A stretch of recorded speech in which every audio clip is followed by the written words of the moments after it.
who is professor at Tampere University, and we are very pleased to have her and happy that she accepted to be with us today, because also she will speak about a special and very interesting, very, how will we say, actual and hot subject, which is how, in a way, machines, we could say, listen, how we teach machines listening. And but I don't want to anticipate too much, because also I don't know almost anything about this, but I'm supposed that Anna Maria will enlighten our knowledge and perception of this matter. So thank you, Anna Maria, and okay, you can start whenever. Okay, thank you very much. So good morning, everyone. Thanks for showing up. Unfortunately, I couldn't be there, but happy that we have this kind of technology, that it works well and we can communicate this way. We did do a checkup in the morning about the presentation, but let me know if there's anything not running properly.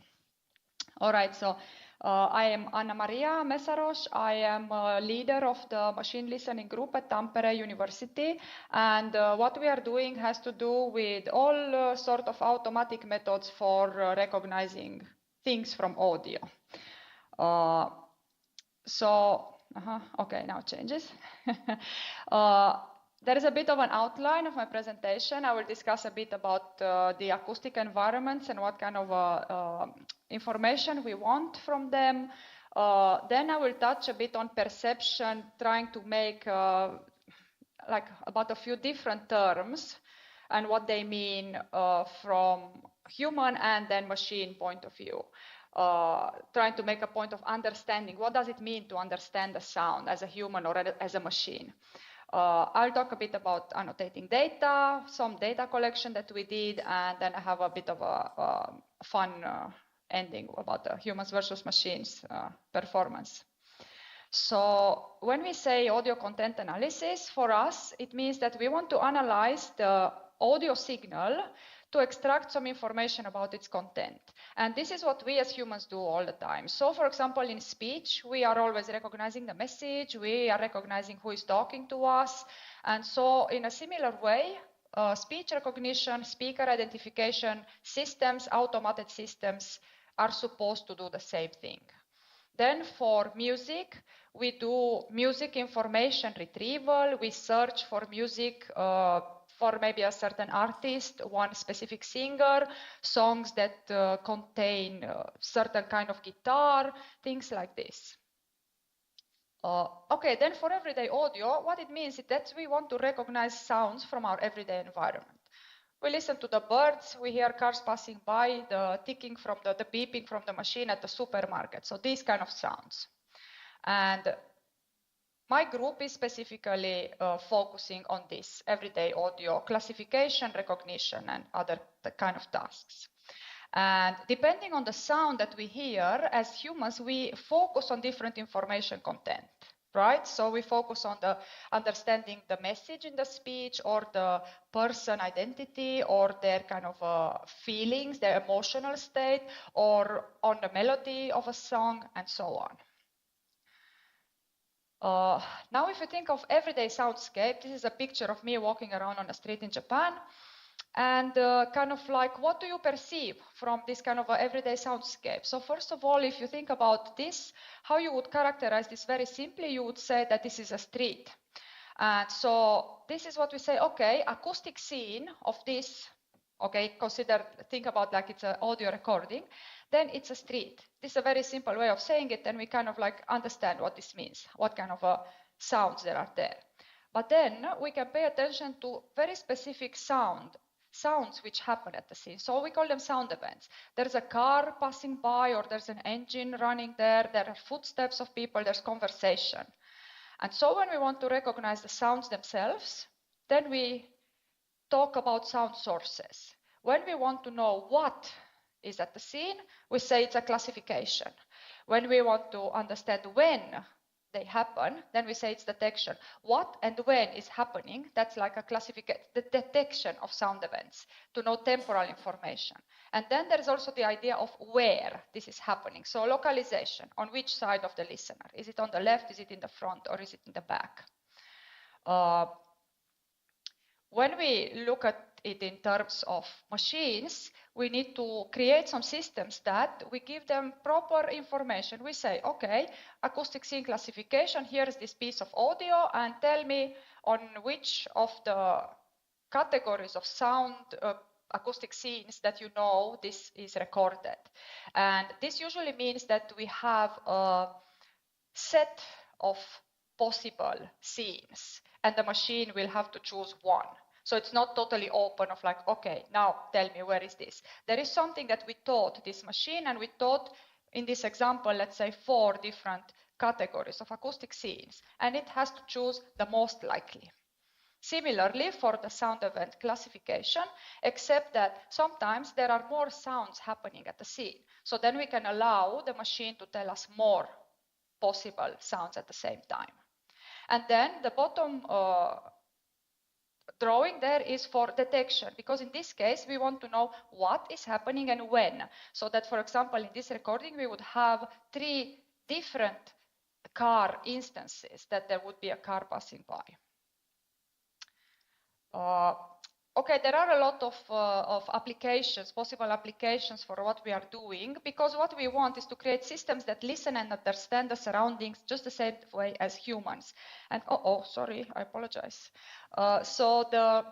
We have context-aware devices that, for example, the hearing aids, which can focus on a certain sound, or robots and autonomous cars that will function in a certain way depending on what's happening around them.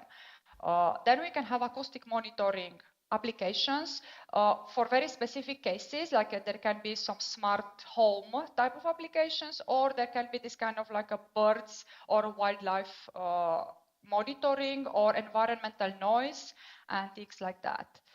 And then something which is very obvious is also assistive technologies, for example, for captioning the sound events in videos. And this is something that helps, for example, hard of hearing also. Right, so this is something that you are very familiar with, I'm sure, but I just wanted to bring it to attention because I'm going to talk about some other things which are related. So we start with hearing, right? So this is a physical and cognitive process, and a lot of the physical part is, that's just physics, right? It's we have vibrations from the air, they go through the ear, and there's vibrations transmitted all the way and eventually converted into electrical signals that our brain will interpret as sound. Right, so then we cross to the listening, and I think this is your specialty. There are various theories about the listening process, and maybe one of the well-known ones is this about the active and passive listening. And this makes the difference between the kind of like intention of listening, that the active listening would be intentional and focused, while passive is kind of an unconscious processing of sound. And what matters for us in the automatic understanding is rather this musical versus everyday listening. So Gaver is the one who said this. This is how the abstract of the paper starts. Everyday listening is the experience of hearing events in the world rather than sounds. And so here he makes the difference between musical, he says musical listening is focusing on the perceptual attributes. And then everyday listening is that we want to gather relevant information about our environment. And, sorry. This is where we get to the understanding part. So the theory of categorization, which says that when we hear sounds, our brain organizes them into meaningful categories. And this is something which is very important for perception in everyday life. So this kind of a categorization idea of the sounds was verified in many different kind of experiments. So there were many experiments where they gave to subjects a task of free categorization of sound events. So there's like, okay, here's a bunch of sound, listen to them and just sort them somehow into categories. And repeatedly it was noticed that the participants organized the sounds by the sound sources.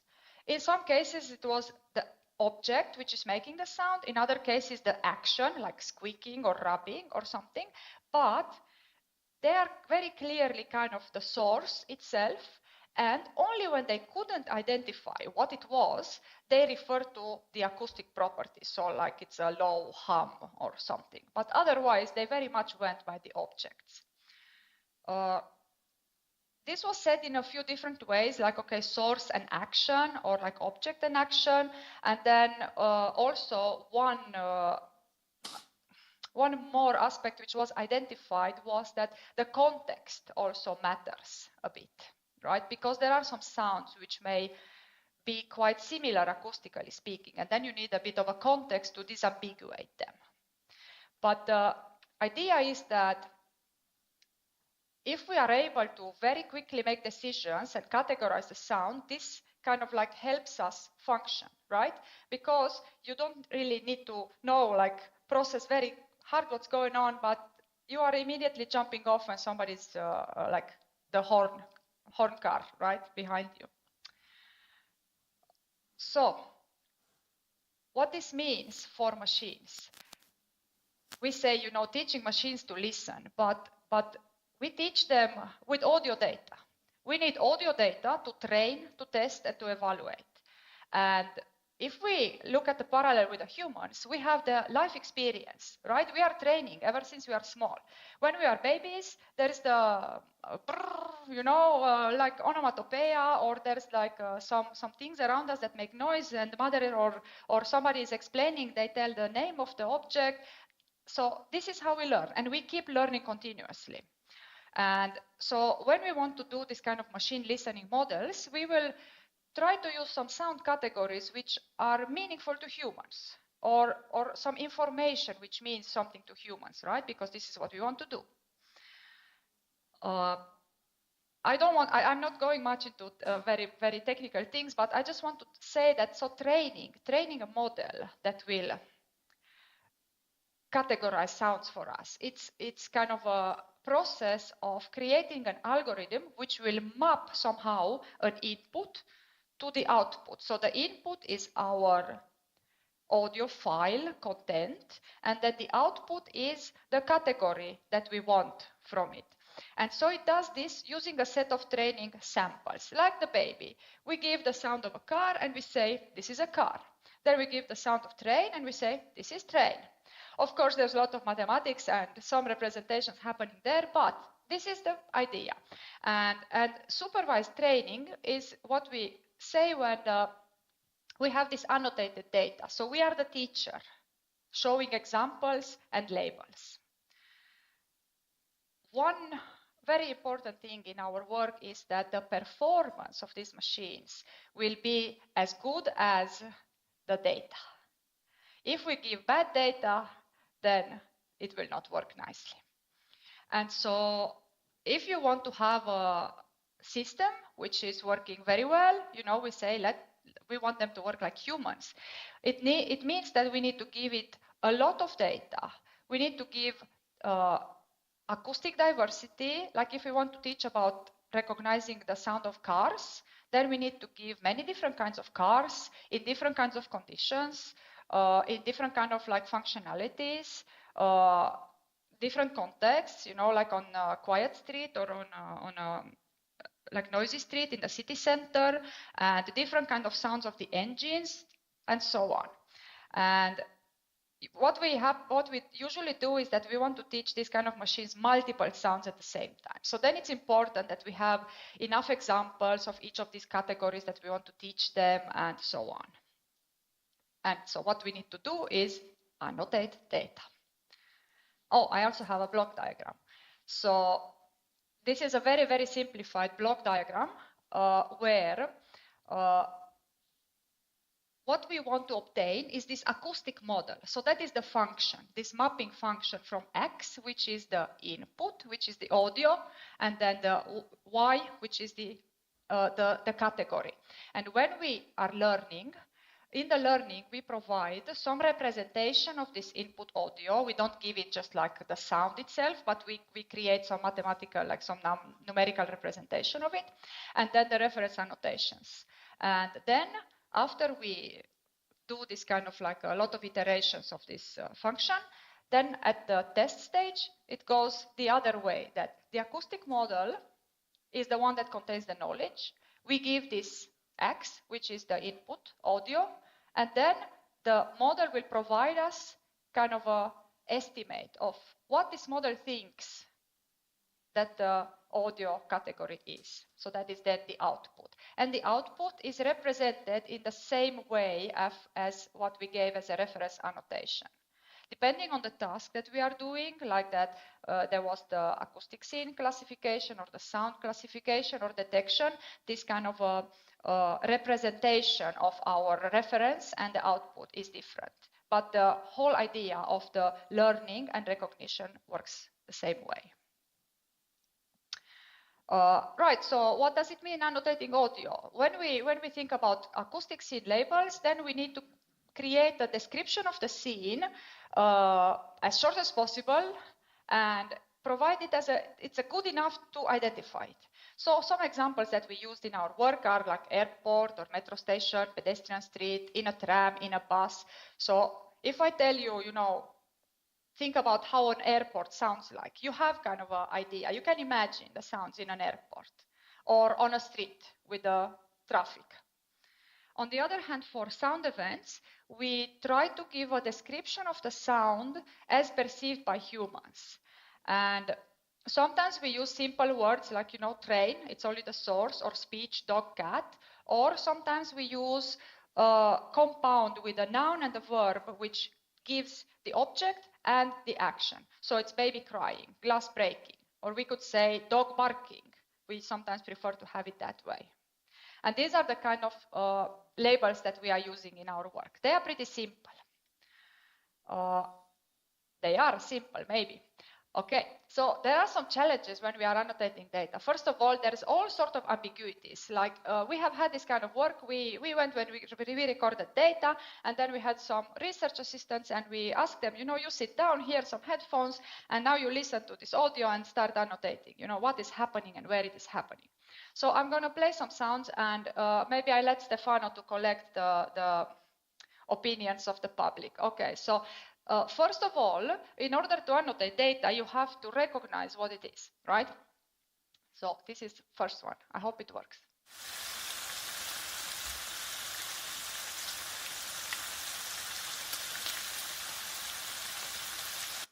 What would you say this is?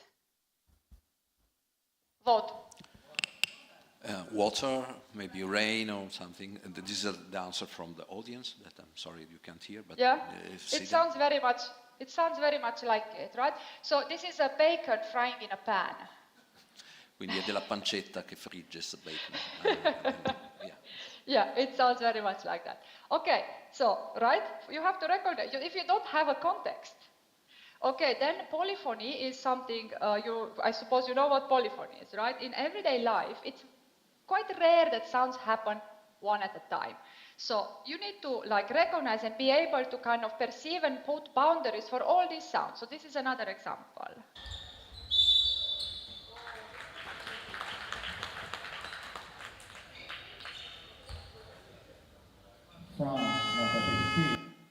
So this is a scene from a basketball game that we have in one of our data sets, right? So there's a shoes squeaking on the floor, there's the announcer, there's a clapping from the public, and so on.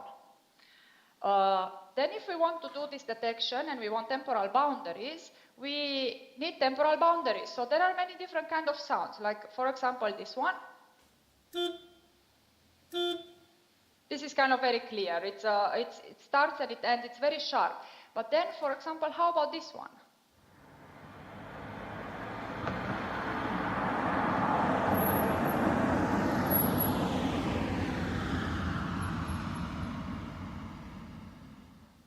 But this one is not so easy to say when it starts and when it ends.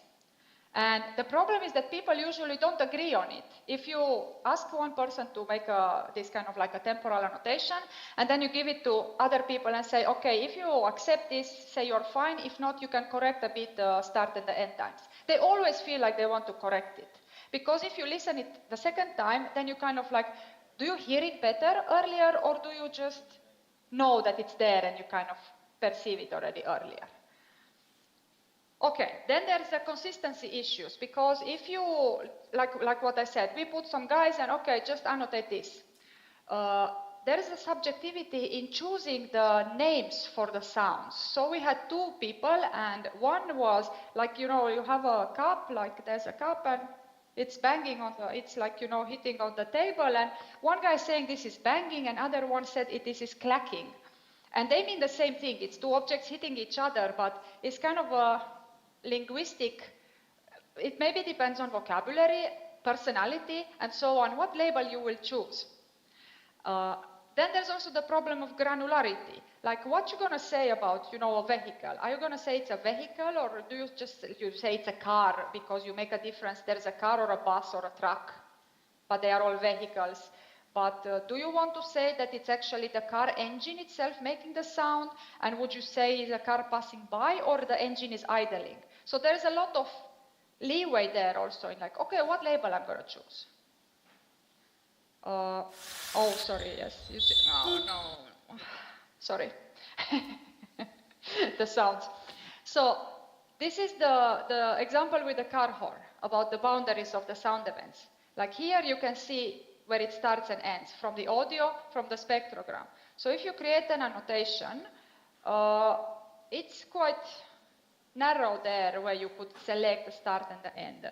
But then if you see the car passing by, the kind of like, we sometimes look at the sound when annotating, but sometimes we look at this spectrogram because we see the energy a bit better. So where would you choose there the start and the end time? It's a bit of a problem. Yes, so we have done a lot of different annotations of like sound events, and our first mistake, this was our first attempt of this kind of like, okay, listen to this sound and annotate everything. Okay, that went very badly. So you can allow people to do this kind of a free segmentation and labeling. Wherever you hear a sound, select the start time, end time, and give it a label. So they tend to give all sorts of labels, which are sometimes quite detailed. Like they can say, I put like conversation in Spanish, because that's what it is. But this is very hard because they have to listen, they have to come up with the sound, with the labels and all. So a bit simpler way is to say, okay, I have some target sounds that this is what I want you to annotate. Dog barking. And wherever there's dog barking, click, click. And people talking. I don't care what language. Just say it's people talking. This is easier for the people. Then, even easier is that if I cut this audio piece for you into short segments, and you just tell me if in this segment there you can hear a dog barking and people talking or birds singing.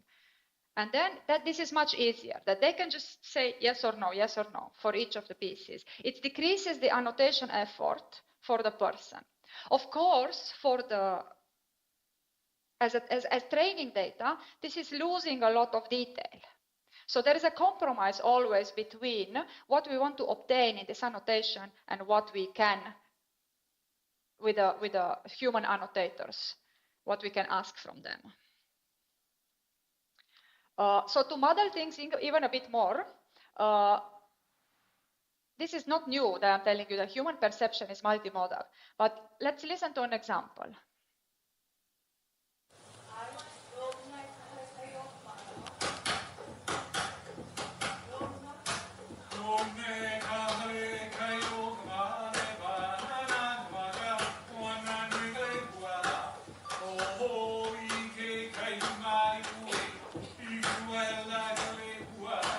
Okay, this is a quite long clip, so I'm going to jump a bit here to the end to listen to the end of it.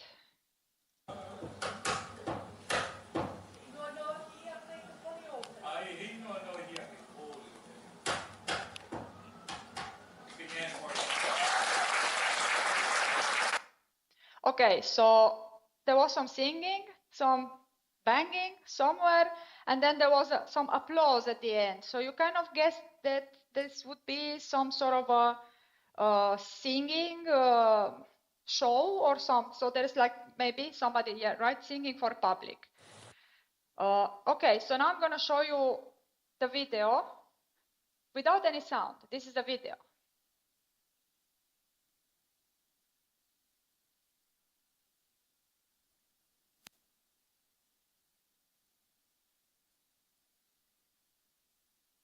So somebody's dancing there beautifully. You can see that there's some sort of a funny drum happening. Okay, it's also visible that the man is actually singing. Every now and then the girl is saying something, but let's skip to the end, around here maybe.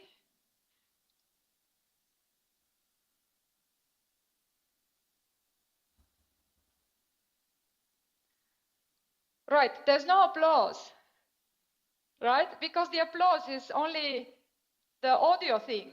It's the applause is behind the guy with the camera. So let's move on to the next one.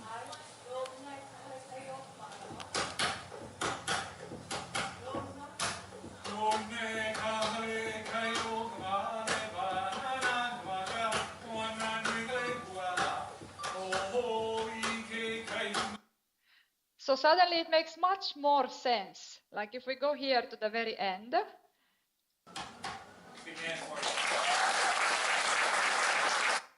The people were clapping when she exited the stage. But it's important that we have both audio and video to kind of like understand exactly what's going on. So, to some data sets. I think this is maybe the biggest data set that we ever collected. We have been collecting in multiple years. And so what we did was send some research assistants to different large cities within Europe. And they were recording in certain acoustic scenes. So we wanted acoustic scene classes that are available for just like a normal person. So outdoor and this kind of like, we didn't even have restaurant in this. So metro stations, streets, public squares, parks, and so on. And we recorded in 12 large European cities. There was Vienna, there was Prague, there was Milan, I think. Yeah. So there was this person with a gigantic backpack, and in the backpack there was like a huge battery pack, and then he had 4 devices that were recording all at the same time. So we recorded with binaural headphones, which were with binaural microphones. They look like headphones, so they were inside the ear. Then he had like one phone on the backpack, GoPro camera on the other side of the backpack, and then he had another phone in the hand. And they were all triggered to start recording at the same time. So he had a plan of list of places where he will go and record. And so we went and we did recordings like this in different places. So we released this data set. And we are using it a lot in this, we have one data challenge which is called Detection and Classification of Acoustic Scenes and Events.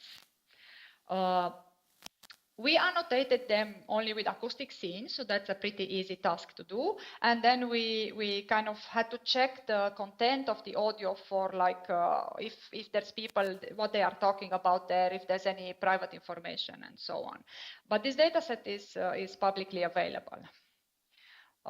Then another, I have an example recording from this data set, for example. And this is the part about the context. Because we had the GoPro, so we also recorded video in order to help with the annotation, to provide some context. So this is one example of audio from that data set.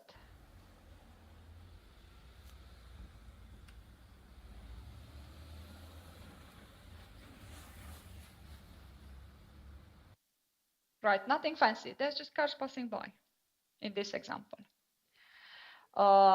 Then for sound events, this picture is the real picture of our annotator who was sitting there many hours actually annotating data. So in this data set, we have scenes more from Finland than other places, but in the same way that we had the recordings also of the actual like video recordings of what's going on, so that he can more easier identify the sounds, like for example that there's people on bicycles and so on. We did have sometimes some labels, like there was some stuff annotated which said something with wheels passing by, and it's okay, we don't know what it is.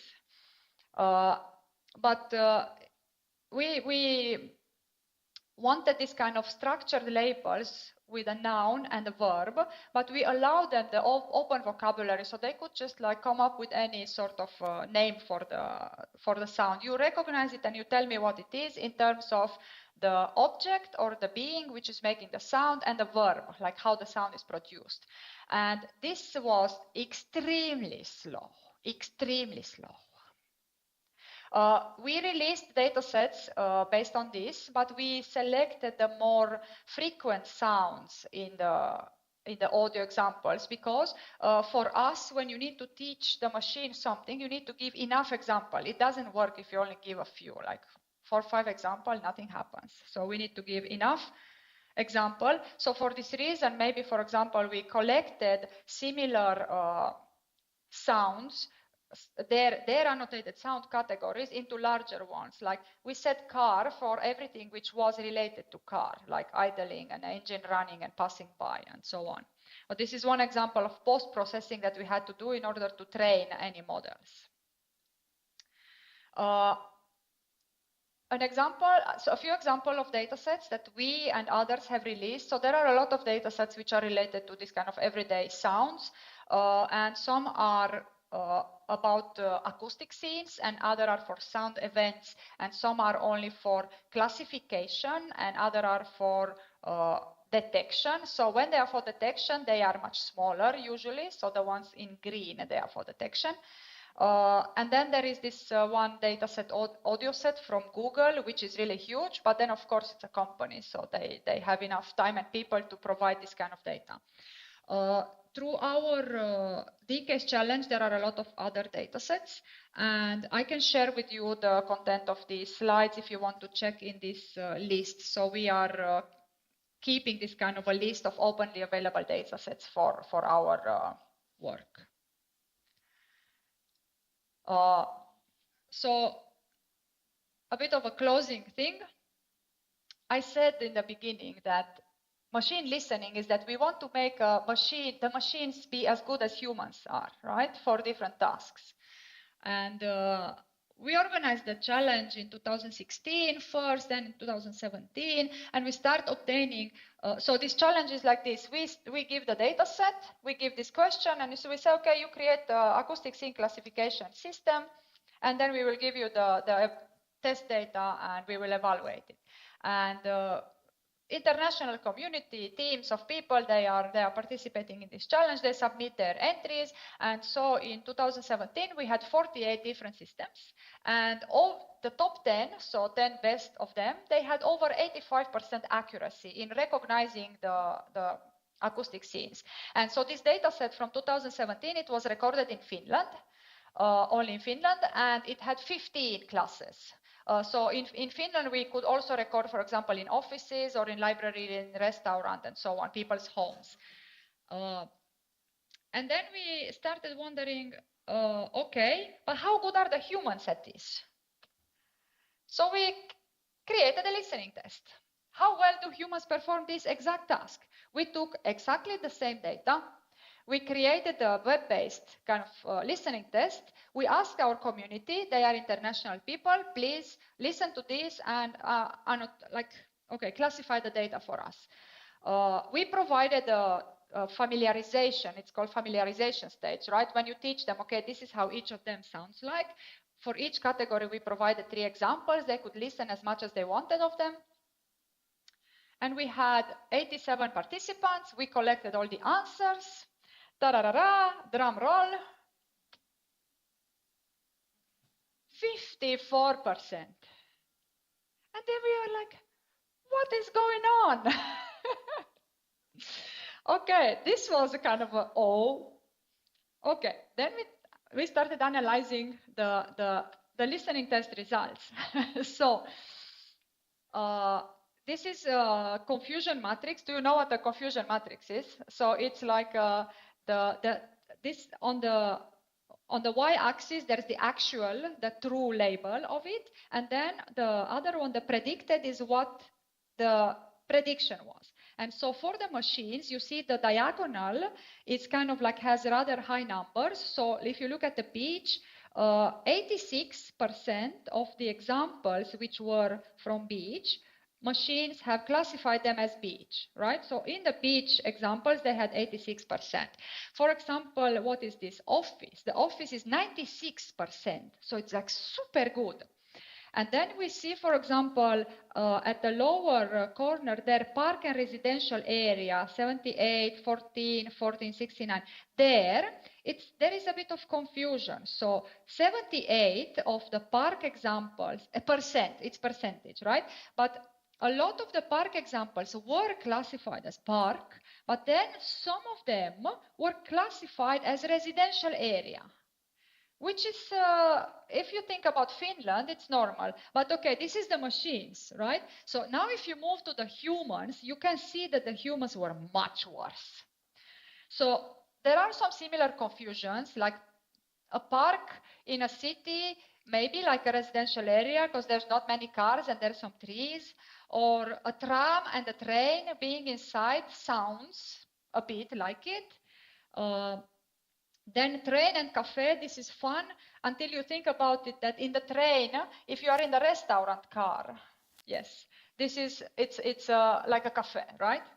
But then the human confusions were much more subjectively grouped, like some nature things were completely confused there, then the street, quiet spaces like office, library, home, it's hard to tell. And actually, we figured that there were some people from Finland and others from abroad. And when we separated, we noticed that people from Finland, they did better. And then people who listened a bit more the familiarization stage did better. And then we took our expert listener, which was one of the people who actually recorded the data. So he knew the kind of places, but he did not record exactly this data. And he got 77%. So it's not so easy. I think this is my last slide. So there's a nice conclusion after this humans versus machines kind of game, that recognizing the sounds is not as easy as it seems. And we have the life experience and we have the context that contributes to how we understand the acoustic scenes. And a street in Italy is totally different than a street in Finland, but there are some sounds which give you a bit of a context and you kind of understand it. For us, for the automatic systems, we will only be as good as the humans because we learn from the annotated data. Thank you for the invitation, and this concludes my presentation. And I would want to extend an invitation to collaborate if you think that there's anything interesting in our data or in our methods. So we have a lot of things in common in terms of data sets and analysis or annotations in this data. And do not hesitate to reach out by email. Thank you very much. So, thank you very much, Anna Maria. Big applause from the audience. Yeah, thank you for such an interesting speech and talk. And maybe there are some questions from the audience. I have some. Please, any questions? One question from. Could you come here so also the people who stays at home? But it's better if she comes, so also will be on videos, on screen. Can you come here? Yeah, thank you. Please.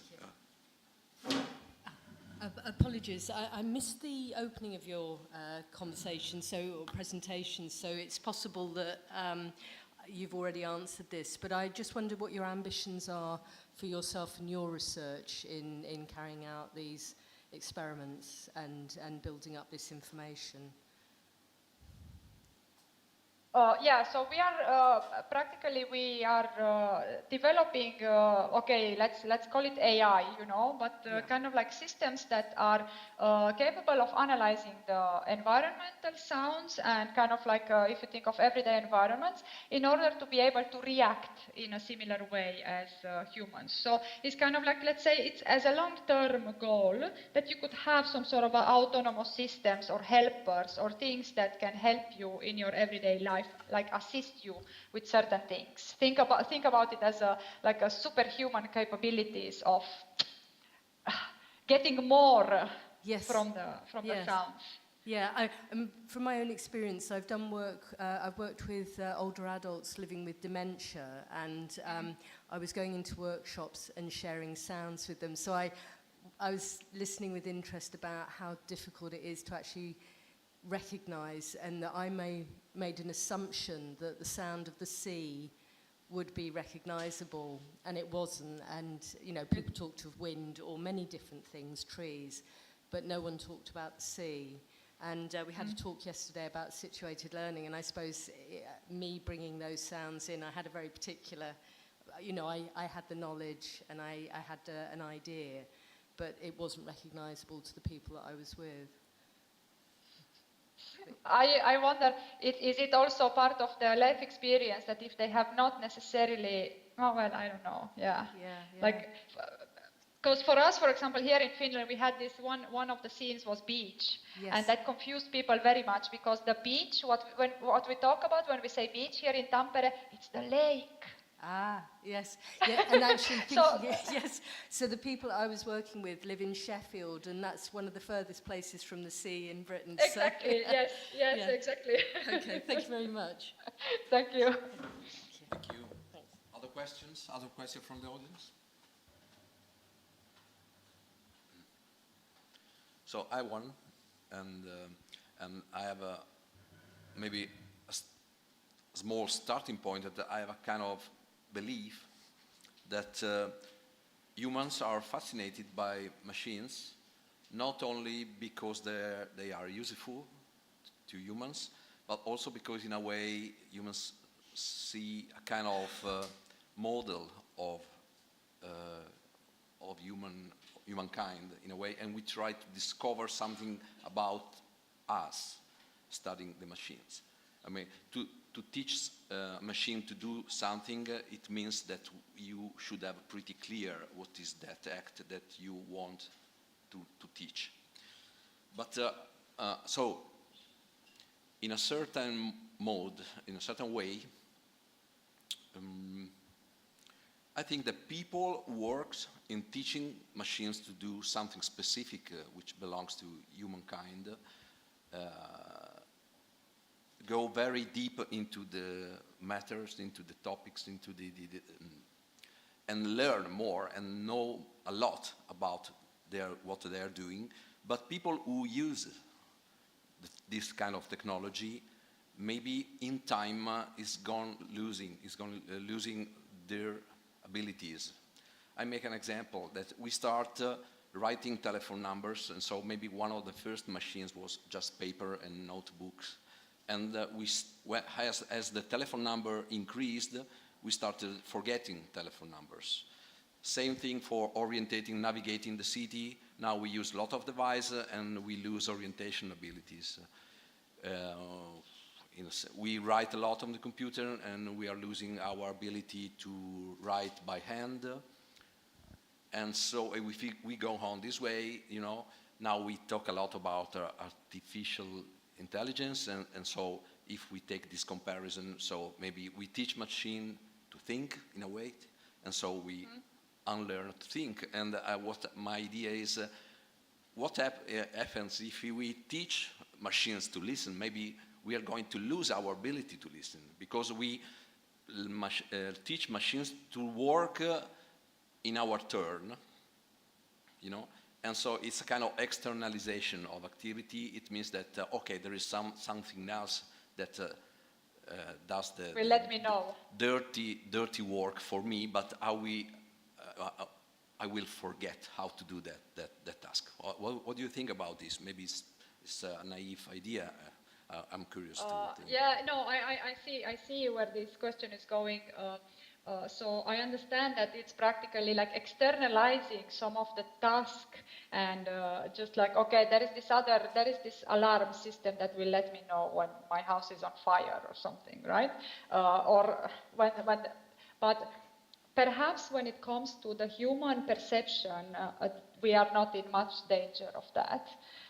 Except that I think that it can be like a assistant, like giving you the super hearing capability of like, you know, you hear some sound and you wonder what is that sound, and then if the machine is much smarter than you, it can tell you, this sound was like, you know, your neighbor was banging the wall or something, or your neighbor is beating the carpet outside, to kind of recognize it if you don't. I don't know. Perhaps we will never lose this ability, or there will not be any kind of danger of it, because we have the kind of like deriving pleasure about the musical listening and about the kind of like still spending time in nature. So I don't see that machines that listen would be replacing in any way the need of the people for this. Okay. I see them more as helpers. Thank you. It's very comforting, your thought. Okay. Any other question from the audience? Okay. So I thank you, and we thank you very much for your contribution. And if you like, you can follow this morning meeting on YouTube. But thank you very much, Anna Maria, and it was very nice with you. So thank you very much. We keep in touch. All right. Please keep in touch. Thank Bye. you so much.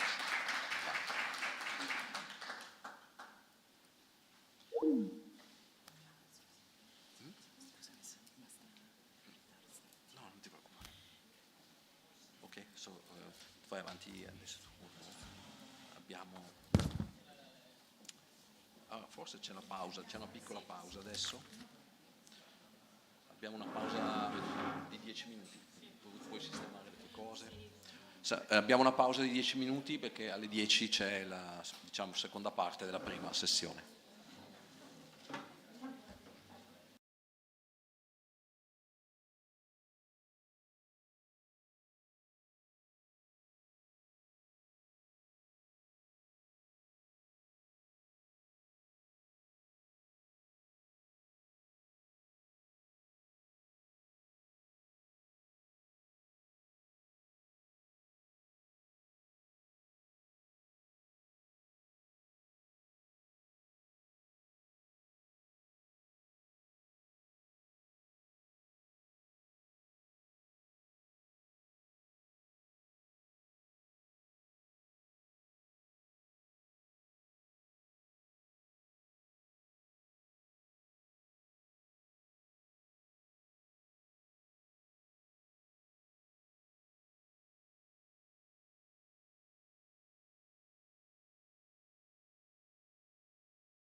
time with the second intervention of this morning. We welcome Rossana Scalia and her presentation. Rossana has graduated in classical literature, and for about 13 years she's been collaborate actively with the La Fenice Theater in Venice. And that experience is where it was pivotal for developing her interest in soundscape and for deepening and reworking and developing her own research. Today she will present Paesaggio sonoro nelle carceri, Soundscape in Prisons, which is an attempt to reconstruct the sound condition of the prisoners. The project is carried out through classification of sound and analysis of their emotional impact on prisoners. And the aim of the research is to recognize the value of the soundscape in the quality of life of prisoners, and therefore identify the relevance of the voice, the verbal communication, and the sound in general in terms of how they can anguish, torment, or sometimes exacerbate the torture on the prisoners. So we welcome Rossana Scalia, and over to you. Thank you. Thank you. Grazie per questa presentazione. Io mi sono occupata in quest'ultima ricerca del paesaggio sonoro nelle carceri, e l'intento di indagare questo ambito è nato da una suggestione con un altro appassionato di paesaggio sonoro, quindi questo è un aspetto, il mio, curato da un punto di vista letterario e musicale, che rientra in un progetto di più ampio respiro. La mia ricerca, appunto, come si diceva nella presentazione, intende proprio riconoscere il valore del paesaggio sonoro nella vita dei detenuti, e quindi individuare la rilevanza della voce, della comunicazione, dei suoni, dei rumori, sia per alleggerire talvolta la pena, sia per esacerbarla. E allo stesso modo il silenzio può accrescere lo strazio di chi è privato della libertà, così come alimentare la riflessione o la memoria. Ecco, per l'Ottocento ho iniziato, deciso di fare un'indagine che potesse attraversare alcuni autori che hanno parlato della prigionia, e mi sono soffermata soprattutto su autori dell'Ottocento e del Novecento. Per l'Ottocento, e non riesco a far partire sulla destra. Eccolo qua. Okay. Per l'Ottocento parto con un romanzo pubblicato nel 1844, è Il Conte di Montecristo di Dumas, nel quale proprio si colgono già i primi elementi sonori che ricorrono. Il protagonista del romanzo è dichiarato un sovversivo politico e viene recluso nella fortezza d'If, e qui notiamo alcuni dei suoni che lui individua, cioè suoni dei passi nei corridoi, i rumori delle chiavi nelle toppe, il cigolio dei chiavistelli, i suoni massicci delle porte di quercia, perché sono porte di legno. E d'altra parte, nello stesso romanzo, notiamo anche l'importanza della comunicazione. Edmond Dantes soffre per il silenzio nel quale è chiuso, e tenta di parlare persino con il suo custode, che tuttavia non gli risponde. Un giorno, addirittura, quando ormai lo stato di prostrazione fisica e psichica ha raggiunto livelli altissimi, tanto che ormai rifiuta il cibo e vorrebbe morire, è proprio un sordo rumore, un rumore che lo strappa alla vita e ne sconvolge poi l'esistenza, con le conseguenze che ben conosciamo, perché ci sarà l'incontro con l'altro grande detenuto e poi un epilogo, un'evoluzione della vicenda insperato per Edmond Dantes fino a qualche secondo prima. Altro romanzo molto interessante è quello scritto da Silvio Pellico a seguito della sua reclusione. Silvio Pellico pubblica quest'opera nel 1832, Le mie prigioni, e era stato arrestato perché aggregato alla carboneria nel 1820 e portato e condotto nel carcere di Santa Margherita a Milano.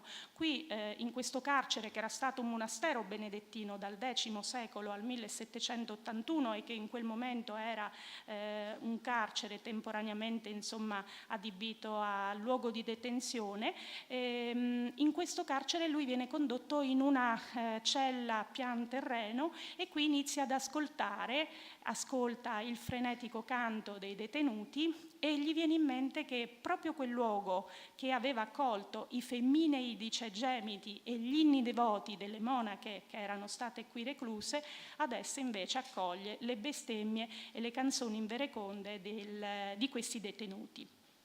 Tra gli elementi che connotano la sua reclusione a Milano ci sono delle voci femminili che lo turbano e nello stesso tempo alleggeriscono la sua pena. E tra queste ce n'è una che è più soave delle altre, che addirittura desta in lui una sconfinata tenerezza, quasi una sorta di venerazione. Immagina questa donna anche di bell'aspetto e non colpevole. E sembra quasi che questa donna, il suono della voce di questa donna che lui non vedrà mai, riesca addirittura a mutare il suo stato d'animo, quasi a renderlo allegro quando è malinconico e a smussare anche la sua ira quando è invece in preda all'indignazione. Condotto poi nel 1822 nella prigione dello Spielberg, sappiamo che passerà per i piombi di Venezia e poi sarà recluso presso il carcere di San Michele a Murano. Condotto nel 1822 presso il carcere dello Spielberg, qui sarà, sappiamo, poi condannata al carcere duro per 15 anni, una condanna che sconterà per 8 anni e mezzo, e qui alcuni rumori caratterizzano il suo periodo di detenzione in questo luogo, cioè il rumore dei catenacci, lo stridore delle chiavi, i passi nel corridoio e di nuovo ancora le porte che si aprono, che si chiudono, e qui abbiamo un altro suono, il suono del martello sull'incudine che indica i colpi che servono per le catene che poi questi detenuti devono indossare e portare, hanno le catene ai piedi.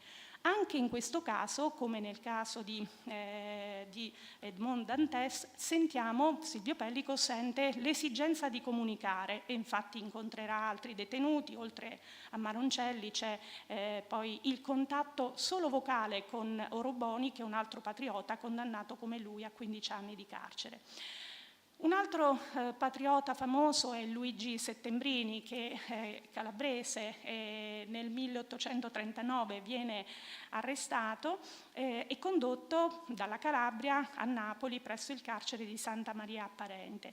Anche qui Settembrini, che pure è sconvolto di fronte alle scarse condizioni igieniche che connotano il luogo di reclusione, anche lui percepisce questi suoni come fortemente destabilizzanti, quindi il rumore dei catenacci della porta, ma anche le canzoni, e soprattutto qui notiamo un dato diverso rispetto agli altri elementi che abbiamo colto, cioè le grida delle sentinelle, elemento questo che ritornerà ad esempio in un altro grande detenuto del Novecento, Nelson Mandela, che più volte sottolinea le grida delle sentinelle. Anche in questo caso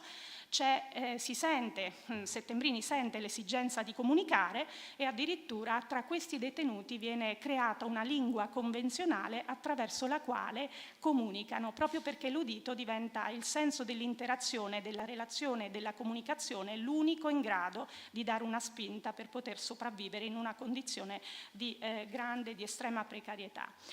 Dalla prigione di Santa Maria Apparente sarà poi condotto nella prigione della Vicaria presso Porta Capuana, e qui Settembrini sottolinea come questo luogo sia un luogo di reclusione per tutti, cioè detenuti politici, assassini, studenti, ladri, falsari, sono tutti reclusi qui, e quindi questa schiera eterogenea di persone caratterizza anche e crea, contribuisce a creare un paesaggio sonoro estremamente eterogeneo, un vero e proprio caos sonoro, e quindi chi grida, chi canta, chi bestemmia, chi siede sul letto e fuma, insomma qualcosa di estremamente eterogeneo.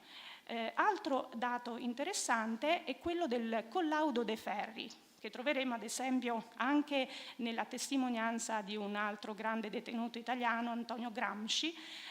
Qui appunto si dice che 5 volte al dì le sentinelle passano a battere i ferri, a verificare quindi le sbarre, no? la solidità delle sbarre. Un elemento, ad esempio, di disturbo, un fattore di disturbo, è il rumore delle catene dei forzati. Un giorno, osservando dalla finestra un gruppo di detenuti, forzati appunto, che si avviano verso la Darsena, Luigi Settembrini ripensa a quello che di lì a poco teme possa accadere a lui, e quindi ecco che notiamo come questo rumore sconvolga fortemente la sua permanenza e la sua esistenza nel carcere. Come dicevo prima, un altro grande detenuto, questa volta del Novecento italiano, è Antonio Gramsci. Fu arrestato l'8 novembre del 1926 e condotto nel carcere di Regina Coeli.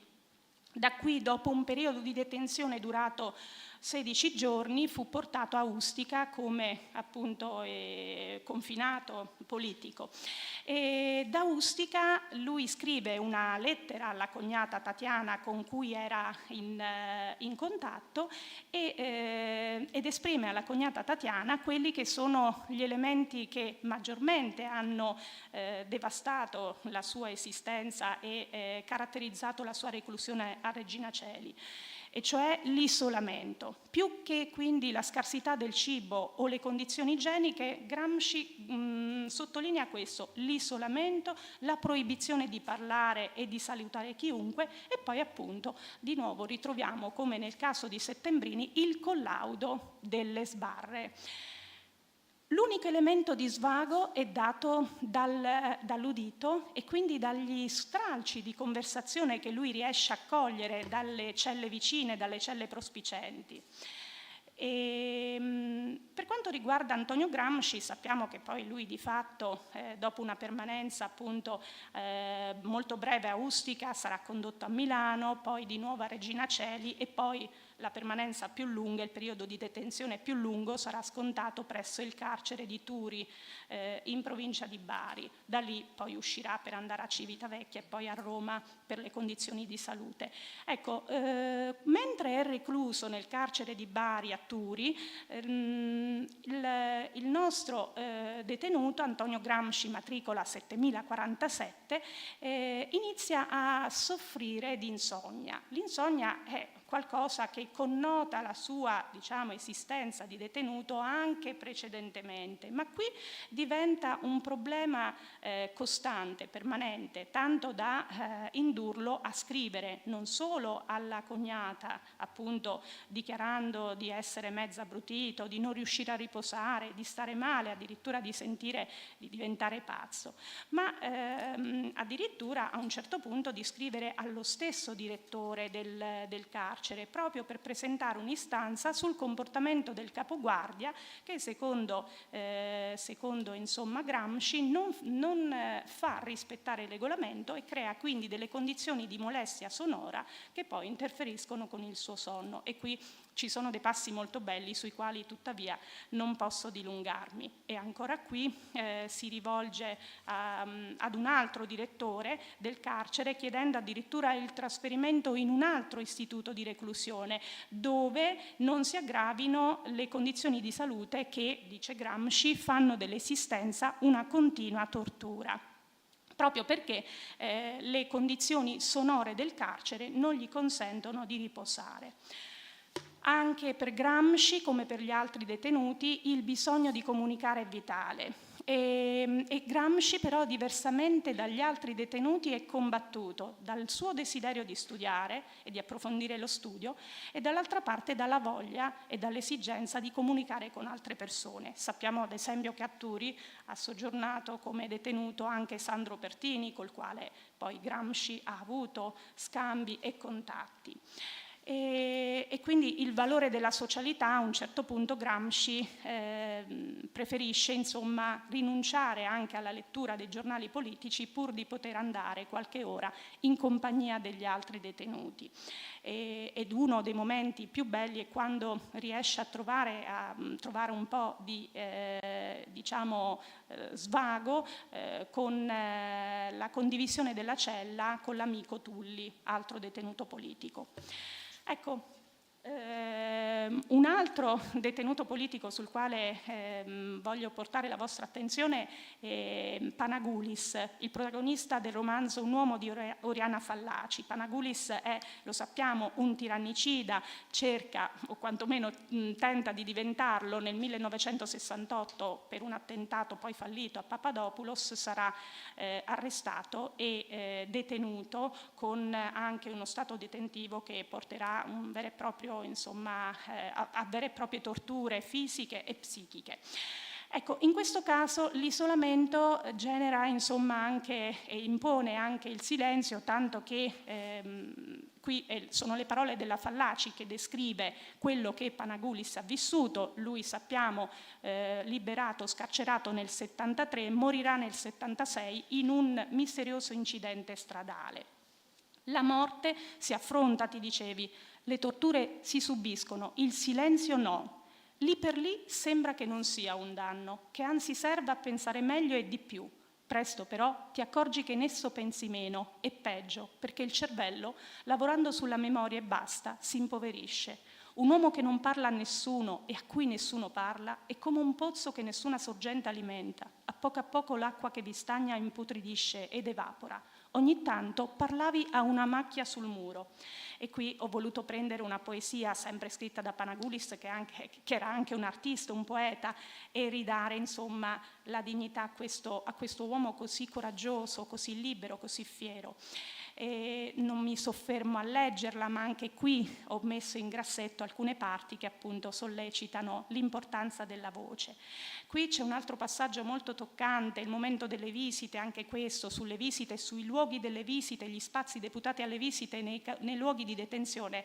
Ho trovato moltissime cose. E qui c'è uno dei momenti più commoventi del romanzo, dove la madre va a fargli visita e non lo riconosce, tanto è provato nel fisico, lo riconosce dalla voce: sono qui, e subito un grido scosse la stanza. Assassini, cosa gli avete fatto, assassini? Ora piangeva e ci volle un bel po' perché si calmasse e parlasse e ti ricordasse quanto è bello ascoltare la voce degli altri. Ecco, in questo momento lui prova una gioia profonda, perché qui ascolta, ed è un ascolto di una voce intima, cara, legata al detenuto dal vincolo più forte che esista in natura, quello tra una madre e un figlio. E qui ci sono altri squarci, altre poesie di Panagoulis sulle quali, ahimè, non posso soffermarmi.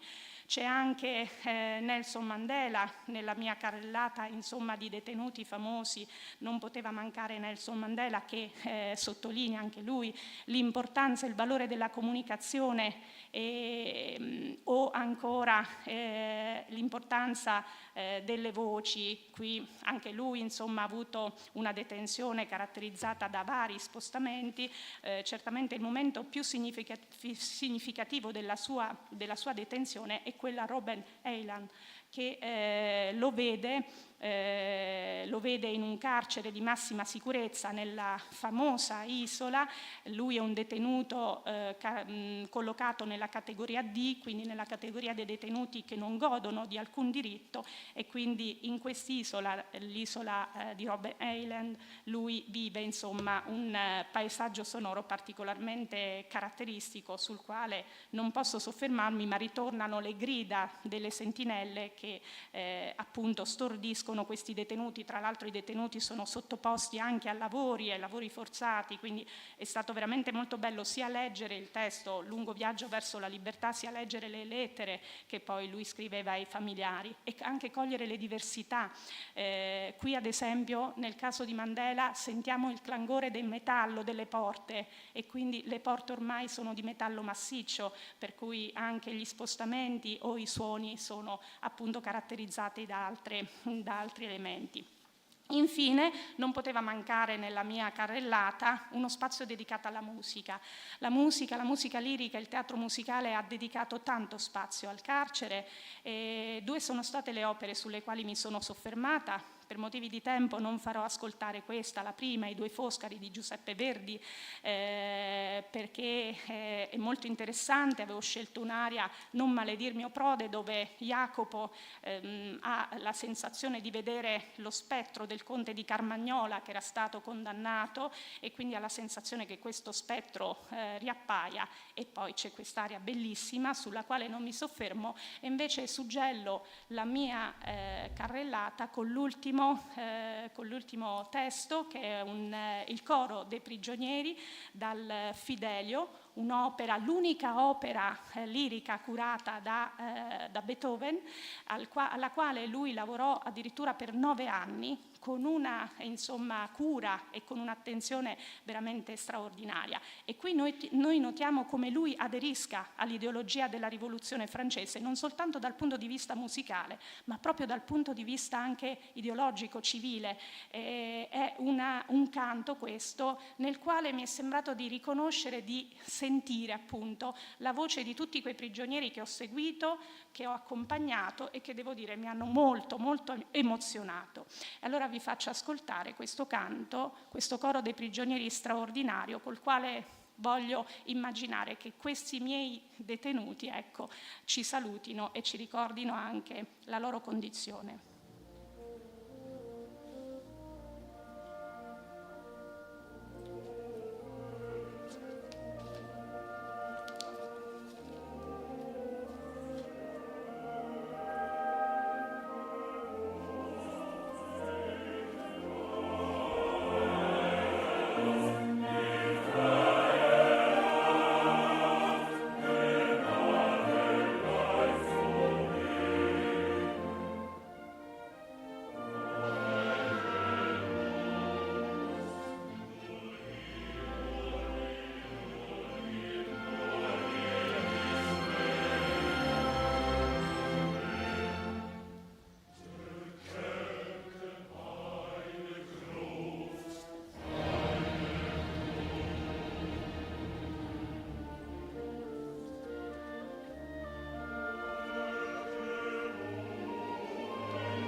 Ecco, grazie. Mi è sembrato insomma interessante concludere con questo inno, visto che ci sono tre diciamo, concetti elaborati da questo coro: l'amore, la libertà, la fraternità, no? E anche dato il periodo, il momento che stiamo vivendo, anche quello che sto vedendo con gli aiuti umanitari, no? E quindi questo anelito verso la libertà, la fraternità, e mi è sembrato insomma un bel messaggio. Grazie a tutti. Thank you very much, Rosanna, for the rich presentation and also for continuing some reflection on the relationship between literature and soundscape that has been initiated the other day by Alessandra Calanchi, that will continue with the next presentation too. I found interesting that you touch a lot of interesting, important aspect about sound within sound studies or listening study. For example, the idea that that silence is not a neutral thing or concept, so that can be, when it's imposed, can be a trait, and that voice and relational aspect of sound are connected with joy, with presence. And I think you touch this relationship between listening and emotional response and sense of safety. And I was wondering if in your practice, in your research, you also work with real prisoner, or you ever visit some prisoner, or you actually apply this research to real prison soundscapes. Se ho visitato... Allora, sì, ho fatto, diciamo, non ho avuto il tempo materiale di entrare nel carcere di Treviso, ma ho già incontrato il direttore del carcere di Treviso, il quale è interessato al progetto che vorremmo realizzare. E sono andata però nel carcere della Giudecca e ho incontrato delle detenute. Il momento non era, diciamo, non riguardava la mia ricerca nello specifico, ma ho fatto poi delle domande sul paesaggio sonoro alle detenute. E devo dire che l'incontro con queste detenute è stato molto toccante, e quindi anche gli spunti, ecco, il paesaggio sonoro che è, diciamo, imposto, no? Perché il detenuto non può scegliere e quindi ha, insomma, anche tutta una serie di suoni, di lingue, anche una babele di lingue che caratterizza oggi le carceri, e tanti suoni, tanti rumori che connotano le carceri. Ad esempio, nella mia ricerca ho notato come nel corso dei secoli in Panagulis diventa ossessivo e diventa un'ossessione l'altoparlante, che non era presente ad esempio nelle testimonianze di Gramsci o chiaramente in quelle dell'Ottocento. Quindi ecco, noto che le cose cambiano e a volte appunto possono mutare da un luogo all'altro, perché la Giudecca ha uno spazio sonoro particolare, ma già Treviso presenta un paesaggio sonoro diverso, quindi sì, questo, ecco, è una cosa che intendo indagare, perché mi sono tanto appassionata, devo dire, entrando in questo mondo. Thank you. So I will translate shortly. She's about to enter the prison in Treviso with proposing her research. But she's been in the prison of Giudecca in Venice, where she interviewed some prisoners, some women prisoners, and she's been observing the increasing role of speakers and like system of reproduction in controlling the soundscape or imposing the soundscape to the prisoners. I will open the question to the audience if there's any. Yeah.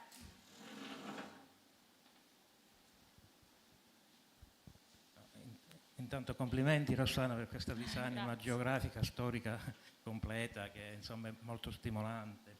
Grazie. No, più che una domanda, una suggestione appunto anche rispetto alla mia comunicazione di ieri a proposito del silenzio. Io ho portato come esempio, il tema era la scrittura dell'ascolto, ma anche la scrittura del non ascolto, no?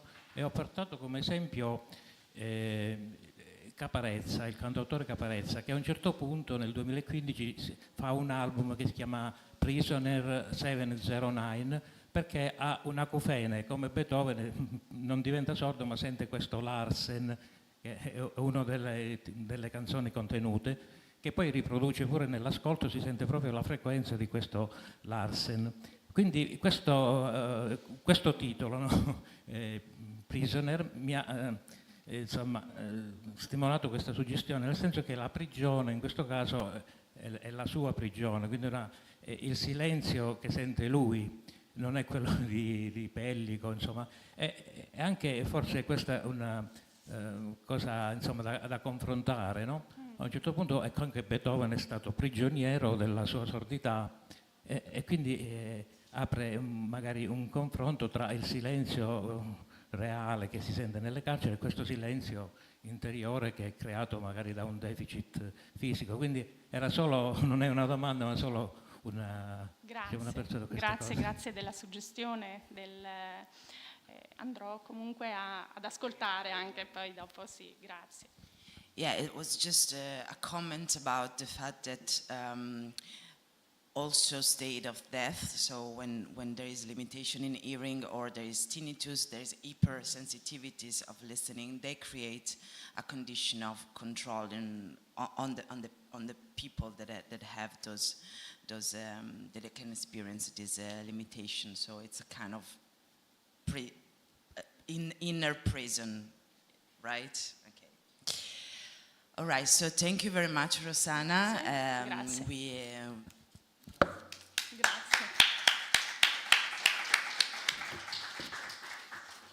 And we will move to the next intervention. I think Matteo, it's online, so just give me a couple of seconds so we check that.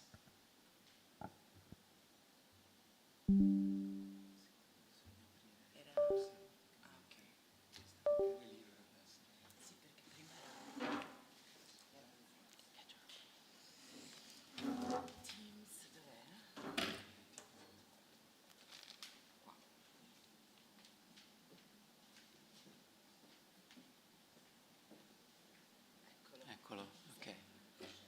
Ciao Matteo, ci senti? Sì, Perfetto, vi sento ok, abbastanza benvenuto. bene, sì. Da qui sì.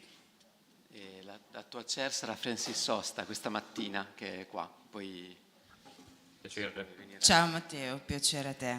Grazie per essere qui con noi stamattina. So we move towards the last intervention for this morning. As I said, it expands the observation on the relationship within literature and sound. Matteo Luigi Piericò ci introduce le voci del sogno, gli echi della memoria, itinerari ermeneutici, prospettive didattiche tra i passaggi sonori di Sylvie di Nerval.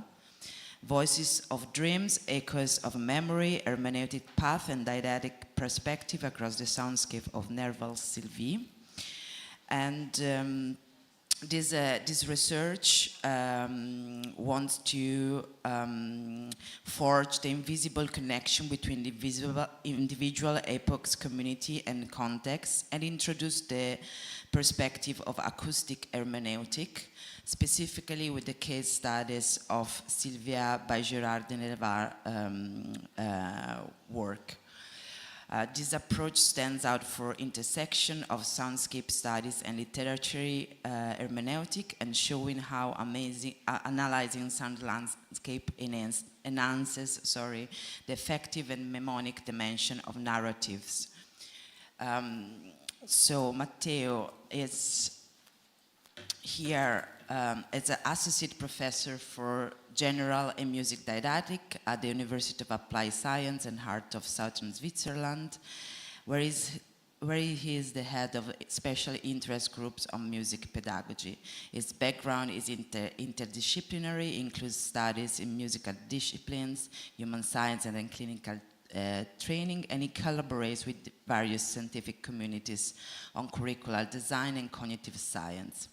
So please welcome Matteo Luigi Piericò. Thank you very much. Thank you.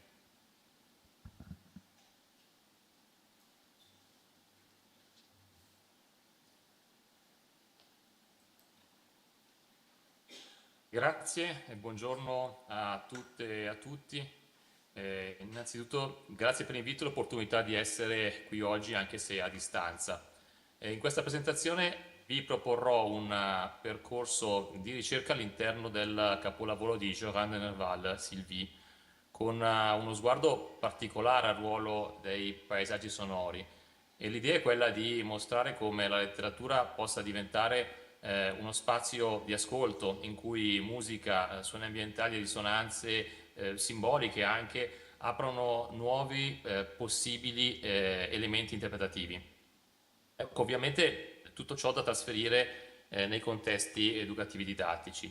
Svolgerò la mia presentazione in italiano con un brevissimo riassunto in inglese per ogni slide, se il tempo me lo consentirà naturalmente. E le slide sono invece naturalmente già in inglese. Good morning everyone. First of all, let me thank you for being here, and even if I cannot be physically present with you today, I'm very glad to share this work at a distance. Today I will guide you into Nerva Sylvie, showing how literature can be read as a field of listening, where music, environment and echoes expand interpretation. I will deliver my presentation in Italian, but for each slide I will also provide a brief summary in English if we have time. Quindi la mia presentazione si articola in 3 passaggi principali. Anzitutto delineerò un essenziale quadro teorico e metodologico che mette in dialogo letteratura e studi sull'ascolto, mostrando come il testo letterario possa funzionare non solo come oggetto di rappresentazione sonora, ma come vero e proprio laboratorio epistemico. Successivamente mi prenderò uno spazio maggiore per entrare proprio nel cuore dell'analisi di Sylvie, un testo avvolto, possiamo dire, in aspetti misteriosi, in cui il tempo scivola e si ricompone in una serie di andirivieni narrativi, e in questa sezione mi soffermerò in particolare sul ruolo della temporalità, sui passaggi onirici e sulle 3 figure femminili che con le loro diverse fisionomie vocali e sonore, così possiamo dire, incarnano 3 modalità di ascolto e di memoria. E infine allargherò lo sguardo alle prospettive didattiche e come queste chiavi interpretative possano poi tradursi in attività educative e creative anche, capaci di far emergere la dimensione sonora della letteratura anche nel lavoro con gli studenti. Let me recap in English. The presentation unfolds in 3 stages. We begin with the theoretical framework, exploring the intersection of literature and listening studies. Next, we zoom into Sylvie, focusing on the fog effect, temporal shifts and the voices of its 3 female figures. And finally, we consider how this acoustic approach can enhance pedagogical and creative practices. In questa slide desidero mostrare come gli studi sonori convergano su un'idea centrale. La letteratura non si limita a descrivere il suono, ma pensa attraverso di esso. Schaeffer aveva già intuito che i racconti possono illuminare il funzionamento dell'ascolto in modi che superano la mera descrizione acustica. Kahn aggiunge che la letteratura è in grado di generare nuove modalità dell'udire, ridefinendo la nostra stessa esperienza sonora.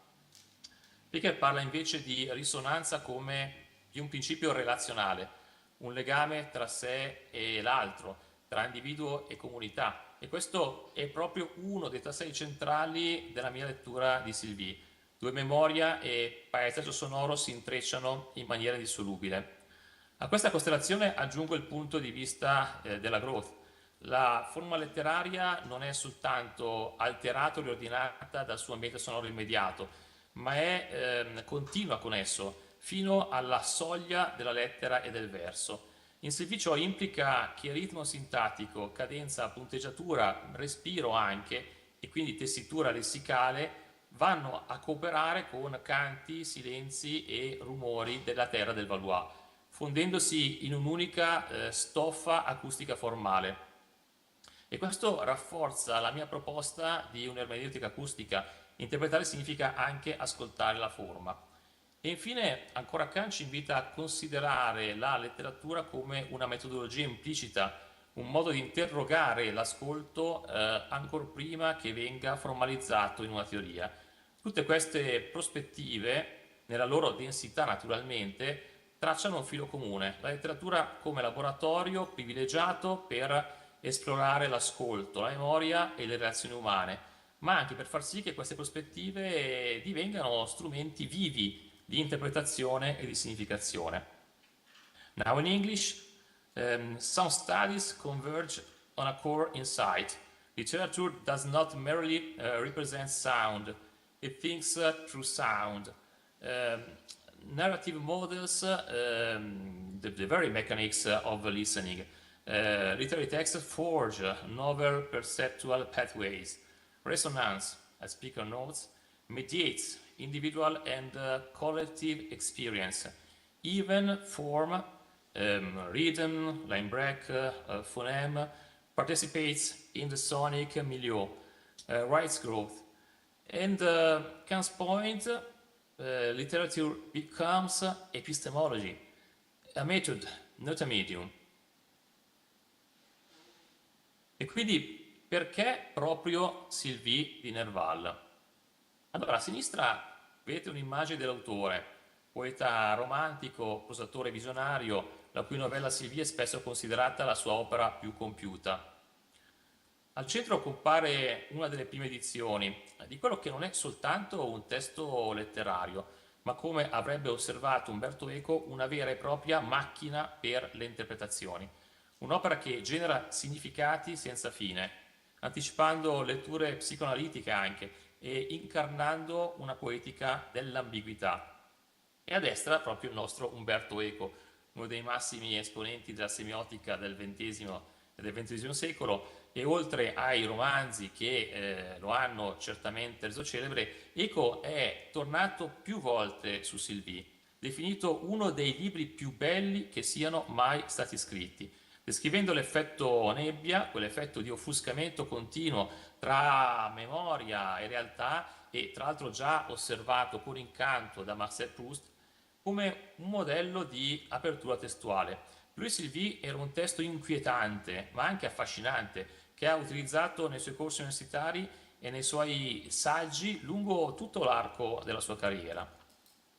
E davvero nessuno studioso di semiotica può sottrarsi alla sfida di confrontarsi con Sylvie, un racconto che ci obbliga a misurare proprio i limiti dell'interpretazione, la soglia incerta tra sogno e realtà e la densità inesauribile di significati che memoria e suono custodiscono nella letteratura. And now a brief summary in English. Sylvie is Gérard de Nerval's most accomplished work, a visionary tale admired by Proust and read as the expression of the mysterious laws of thoughts. Umberto Eco called it a true machine for interpretations, endlessly generating meanings and embodying the poetics of ambiguity. For Eco, the stories, fog effects, the blur between memory and reality became a model of textual openness. This is why Sylvie remains central, a text that challenges interpretation and reveals how sound and memory sustain its dreamlike ambiguity. In questa slide vorrei invece sottolineare quello che potremmo appunto chiamare il rompicapo di Sylvie. Da un lato abbiamo la trama stessa, frammentaria ed elusiva, che produce quello che Proust appunto definiva l'effet de brouillard, l'effetto nebbia. Eco ha tentato di chiarire questa ambiguità ricostruendo graficamente i rapporti tra fabula e intreccio e mappando la geografia del Valois nervaliano in uno sforzo di dare ordine a un racconto che invece resiste a ogni chiusura interpretativa. Ma proprio qui che Sylvie diventa affascinante. Il testo destabilizza il lettore, lo costringe a oscillare tra due modalità di fruizione. Da un lato il lettore di primo livello che si lascia trasportare dalla narrazione e dall'altra il lettore di secondo livello che cerca pattern più profondi e significati oltre la superficie. Ed è qui che introduco il suono come strumento ermeneutico emergente. Ascoltare i ritmi, i silenzi, i canti e gli echi in questo testo ci permette di passare dalla nebbia all'incertezza, a una diversa forma di comprensione. Sylvie si rivela allora non soltanto come ambiguità narrativa, d'accordo, ma come un paesaggio acustico complesso dove memoria, identità e desiderio entrano in risonanza. E la domanda quindi rimane aperta. Può il suono davvero aiutarci a districare la sequenza logico-narrativa in CV? And now in English, in this slide I call it the CV puzzle. The story is fragmented and elusive. What Proust named the fog effect. Eco tried to bring order, mapping fabula, plot, and geography, but the text resists closure. Readers oscillate. First-level readers simply enjoy the tale. The second-level readers search for hidden patterns. Here I bring in sound, rhythms, silences, songs, and echoes guide us to the fog, revealing Sylvie as an acoustic landscape of memory, identity, and desire. And the question remains, can sound really help us untangle Sylvie's narrative sequence? Allerta spoiler, no. Cioè la risposta è no, ma il suono ci aiuta a chiarire la cronologia o la geografia di Sylvie? No, no, assolutamente non è questo il senso. Anche perché Nerval non l'avrebbe mai permesso, perché l'opera appunto sfida qualunque logica interpretativa superficiale.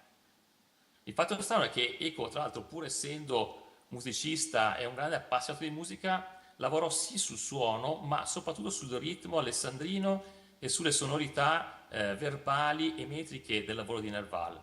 Ma qui, uscendo da questa illusione, va detto che il suono svolge un'altra funzione. Non dissolve la nebbia, non cancella la dimensione onirica o per così dire l'opacità del racconto, ma funziona piuttosto come una bussola interiore, incarnata, personale, prossimale. Canti, rumori rurali, musiche ricordate e anche silenzi, naturalmente, visto che abbiamo parlato poco fa, punteggiano il testo, intrecciandosi con memoria, nostalgia e sogno, alludendo quindi a soglie che sembrano appunto degli accessi subitanei, anche se effimeri, a livello di passaggi tra ombra e luce e viceversa, appunto come un fioco luccichio di questo faro che ho messo qui su una scogliera in lontananza, sempre nella nebbia, che però può anche suggerire una certa posizione.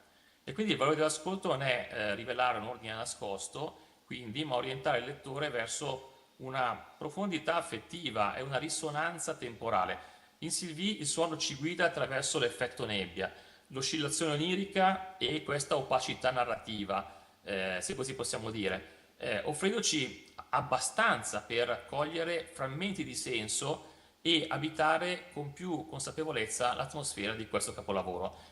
E non si tratta evidentemente di contrapporsi a Eco o alla critica tradizionale, bensì di arricchire queste prospettive. Il suono aggiunge un ulteriore strato di interpretazione che integra letture temporali, strutturali, geografiche, con una dimensione incarnata e acustica. A short recap in English. Spoiler alert, no, sound does not clarify Sylvie's chronology or geography because Nerva's text resists that. Instead, sound acts as an inner compass, embodied, personal and proximal. Songs, rural noises, remembered music and silences weave with memory, nostalgia and dream. The value of listening is not to reveal hidden order, but to guide us toward effective depth and temporal resonance. Sound does not oppose echoes or criticism frameworks. It enriches them, adding an embodied acoustic layer. Questa slide invece mostra come Sylvie possa essere letta appunto attraverso diversi livelli di paesaggi sonori letterari. A livello musicale del flusso narrativo incontriamo per esempio canti e danze codificati, per così dire, no? Ad esempio trasmessi per via orale, come nella scena delle giovani ragazze che intonano melodie apprese dalle loro madri. A livello più ambientale, comprendente quindi sia suoni naturali che antropici, il suono nasce da gesti quotidiani come il ticchettio dei fuselli nell'ambiente domestico. Ma poi c'è un livello anche metaforico-simbolico invece, con gli echi e le risonanze che evocano la memoria, la nostalgia e la carica affettiva del passato, oppure la distorcono completamente. Queste dimensioni tuttavia non sono separate, perché spesso si intrecciano. producendo passaggi in cui i livelli musicali, ambientali e simbolici suonano assieme in una sorta di tessuto polifonico, ed è ciò che rende Sylvie un testo poi così fertile per un'ermeneutica dell'ascolto. Però c'è anche un problema di traduzione, perché l'inglese in un certo senso non possiede l'imperfetto allo stesso modo in cui lo conosciamo in italiano o in francese, il tempo verbale che Nerval utilizza estesamente. E come ci ricordano sia Eco che Proust, l'imperfetto non è solo una categoria grammaticale, ma è un'atmosfera temporale, perché mantiene l'ambiguità, la sospensione e quell'effet de brouillard che con Proust abbiamo prima citato. E questa nebbia temporale sottile è proprio cruciale per comprendere come sulla memoria si dispieghino in Sylvie. And now in English, Sylvie can be read through different levels of literary soundscapes. Musical, songs and dances from oral tradition, environmental, natural and anthropic sounds like the clicking of bobbins, metaphorical, echoes and resonances that evoke memory, nostalgia, affect. Often these layers blend, creating a polyphonic fabric, key for an oral hermeneutics. But translation matters. English lacks the imperfect properly. For Eco and Proust, it sustains ambiguity and suspension. And the temporal is crucial to Sylvie's sounds and memory. Eco ci ricorda che i 14 capitoli di Sylvie sono organizzati in 2 metasimmetriche. La sequenza notturna è legata alla memoria e al sogno, è euforica, espansiva, festosa, in cui la natura è descritta con dovizia di dettagli e il tempo sembra scorrere lentamente. La sequenza diurna, al contrario, è disforica. Gerard ritorna nello stesso Valois, ma questo appare artificiale, ridotto a rovine e delusioni, senza più soffermarsi sugli aspetti festosi. Ebbene, il suono arricchisce e amplifica questa polarità. Sul versante euforico risuonano voci e canti come segni di gioia. La sua voce così dolce e sonora mi colmava di amore e felicità, echi lontani delle gioie ingenue della giovinezza, oppure l'esecuzione d'assieme di distici paragonata al cantico dei cantici. Sul versante disforico, invece, i dettagli acustici trasmettono decadenza e disillusione. Il flauto rustico che non gareggia più allegramente con i trilli dell'usignolo, la caccia di Condé con gli echi dei corni che è soltanto un ricordo passato, o ancora la canzone da bettola, volgare, che viene cantata da Padre Dodu, che non è possibile nemmeno interrompere. E quindi sono esempi che mostrano che i paesaggi sonori non sono solo marginali, ma centrali, perché riflettono la struttura circolare di Sylvie e approfondiscono il contrasto tra l'incanto del sogno e la dissonanza della veglia diurna. Now recap in English. Eco divides Sylvie into 2 halves. The night sequence, euphoric, linked to memory and dream, festive, expansive, full of detail. The day sequence, dysphoric, when Gerard revisits Valois, but it feels artificial, ruined, disappointing. Sound enriches this polarity. Euphoric voices and song express joy. Dysphoric sounds convey decay. The flute gone flat, lost hands, Father Dodu crude song. Soundscapes here are central. They mirror Sylvie's circular structure and sharpen the contrast between dreamlike enchantment and light dissonance.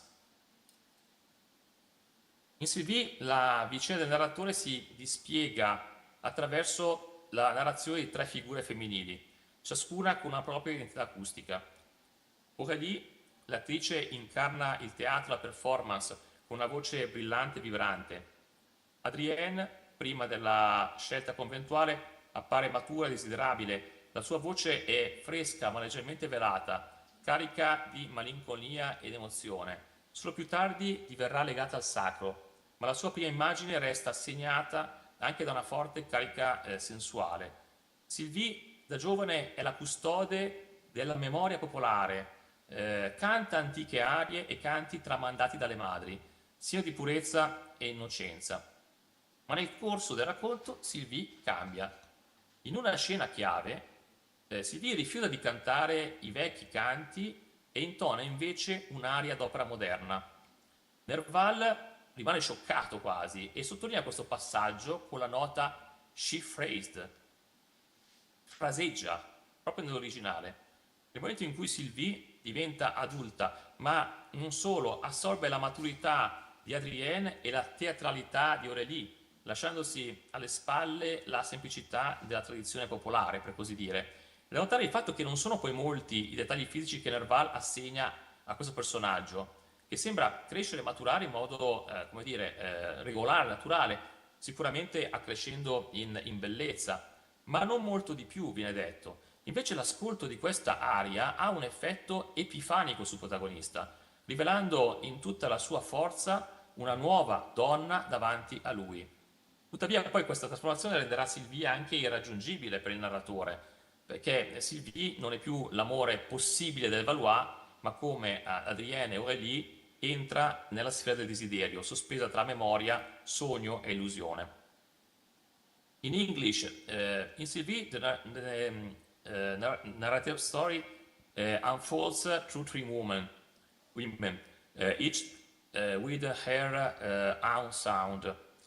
Aurélie, theater and performance, brilliant, vibrant voice.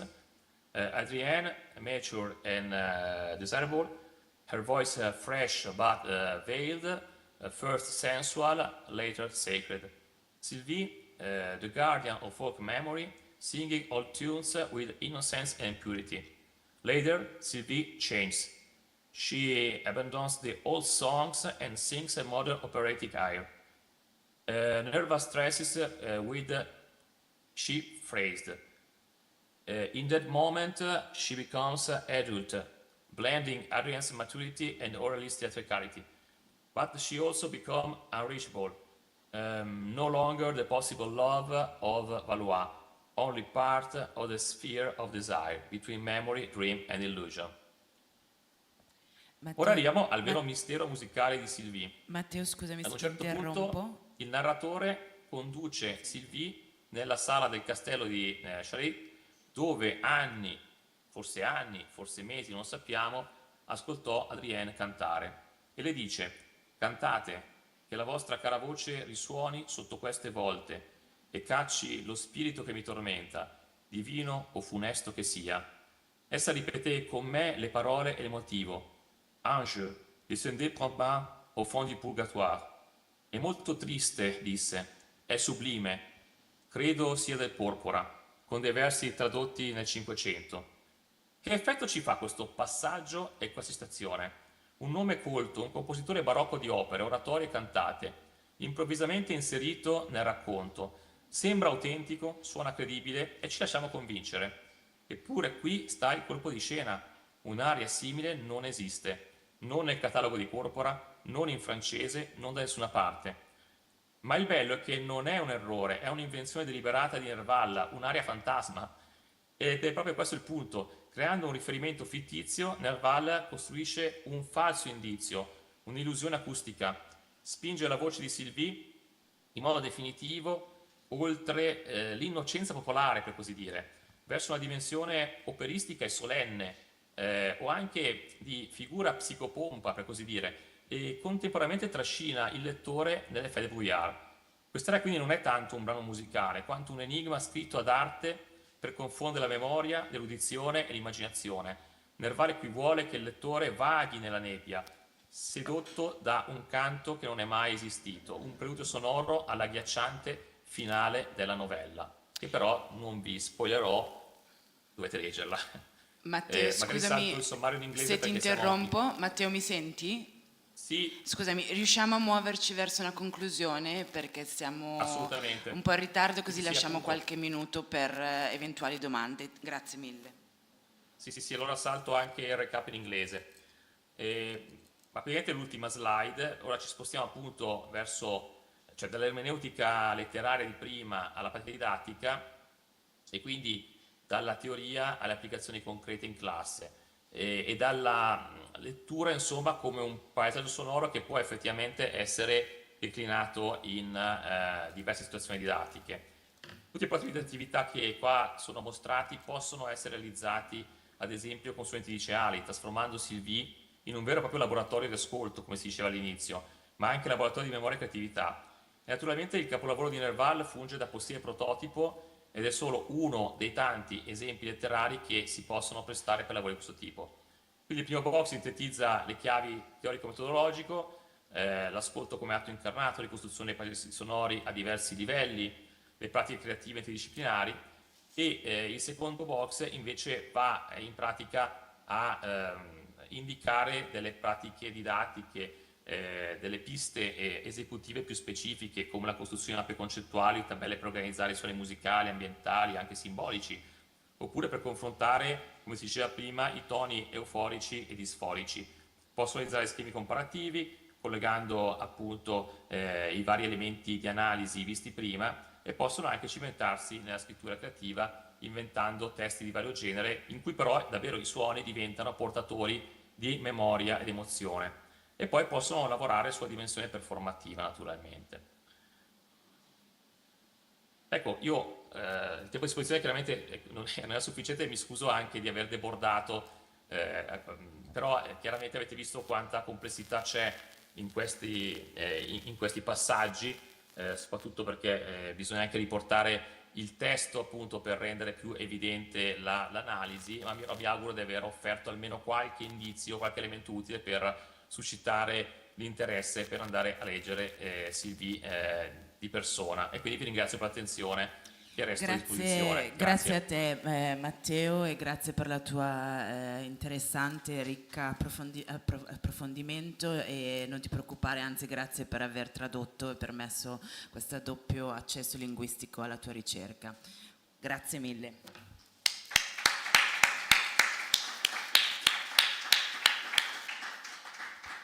Prima di salutare Matteo Luigi Piricò, vorrei aprire al pubblico if anyone has some question.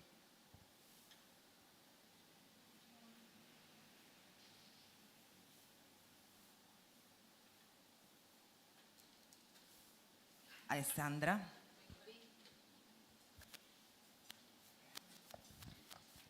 No, vabbè, se no, guarda, vengo qua, mi piace di più che sto seduta. Non ho domande, ma sono molto contenta perché quando qualche anno fa cominciai a parlare di letteratura sembrava un po' un UFO, un po' un marziano, e invece nel corso del tempo vedo che ci sono sempre più interventi. Prima non sono intervenuta dopo Rossana perché appunto pensavo di prendere due piccioni con una fava, mi congratulo perché 2 anni fa a Lugano il mio intervento nell'ambito della letteratura era l'unico praticamente che trovate negli atti appunto di Lugano. Quest'anno invece siamo molti di più, si è parlato di Sylvie, si è parlato di Vonnegut e si è parlato della letteratura dei prigionieri, quindi evidentemente funziona questa idea, sia dal punto di vista letterario che dal punto di vista didattico, quindi volevo solo ringraziarti e continuiamo a portare avanti questa idea di un laboratorio, ecco, permanente, che credo sia importante l'uso che hai fatto della parola laboratorio. I was saying that I want to congratulate these two speakers because I am very passionate of soundscapes in literature, and in the last conference there was only me, but now there are many persons, at least 4 in this congress, speaking of literature and sound. So I hope that this idea of a laboratory, a word which I find particularly interesting, can continue and have new stimuli in the future, and also create a connection between ourselves. Thank you. Grazie mille Alessandra, fa molto piacere quello che hai appena detto, e assolutamente si potrà collaborare, lo spero tanto, e magari, non so, in una prossima pubblicazione la butto là. Absolutely, yeah, sì. Alessandra conferma. Va bene Matteo, grazie mille per la tua presentazione, thank you very much. We now gonna have a little coffee break, so keep the attention with us, and we find ourselves in the room in 10 minutes. Thank you. Ciao Matteo, grazie.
So, thank you everyone for staying with us, and I'm very happy to introduce Irene Innocente here with us, presenting a collaborative work between her, Rita Duina, and Ilaria Gadex.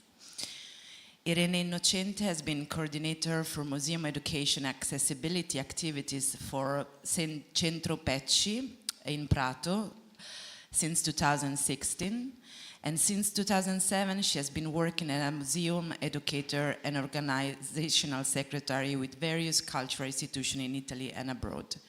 As a contemporary art historian, she focused her research on the 1960s and specialized on public art and at the School of Specialization in Bologna. She has been a lecturer for MIUR and YED Florence, and since 2023 she has been the contact person for Italy and EMA European Museum Academy and a member of the working group for accessibility of ICOM Italy. Today she will present the podcast Eccentrica. Her intervention has the title From Auditing to Listening, Co-Designing an Audio Guide Accessible to the Blind. And her intervention focuses on the relationship between listening and accessibility, especially in museum setting. The podcast focuses on some of the artwork in the permanent collection, and the production has been characterized from the outset by the involvement of blind and visually impaired people. Please welcome Irene Innocente. Thank you very much. Grazie, buongiorno a tutte e a tutti. Mi piace cominciare con un po' di contesto. La città di Prato è poco conosciuta in Italia, spesso diciamo sale alla ribalta delle cronache per motivi piuttosto negativi.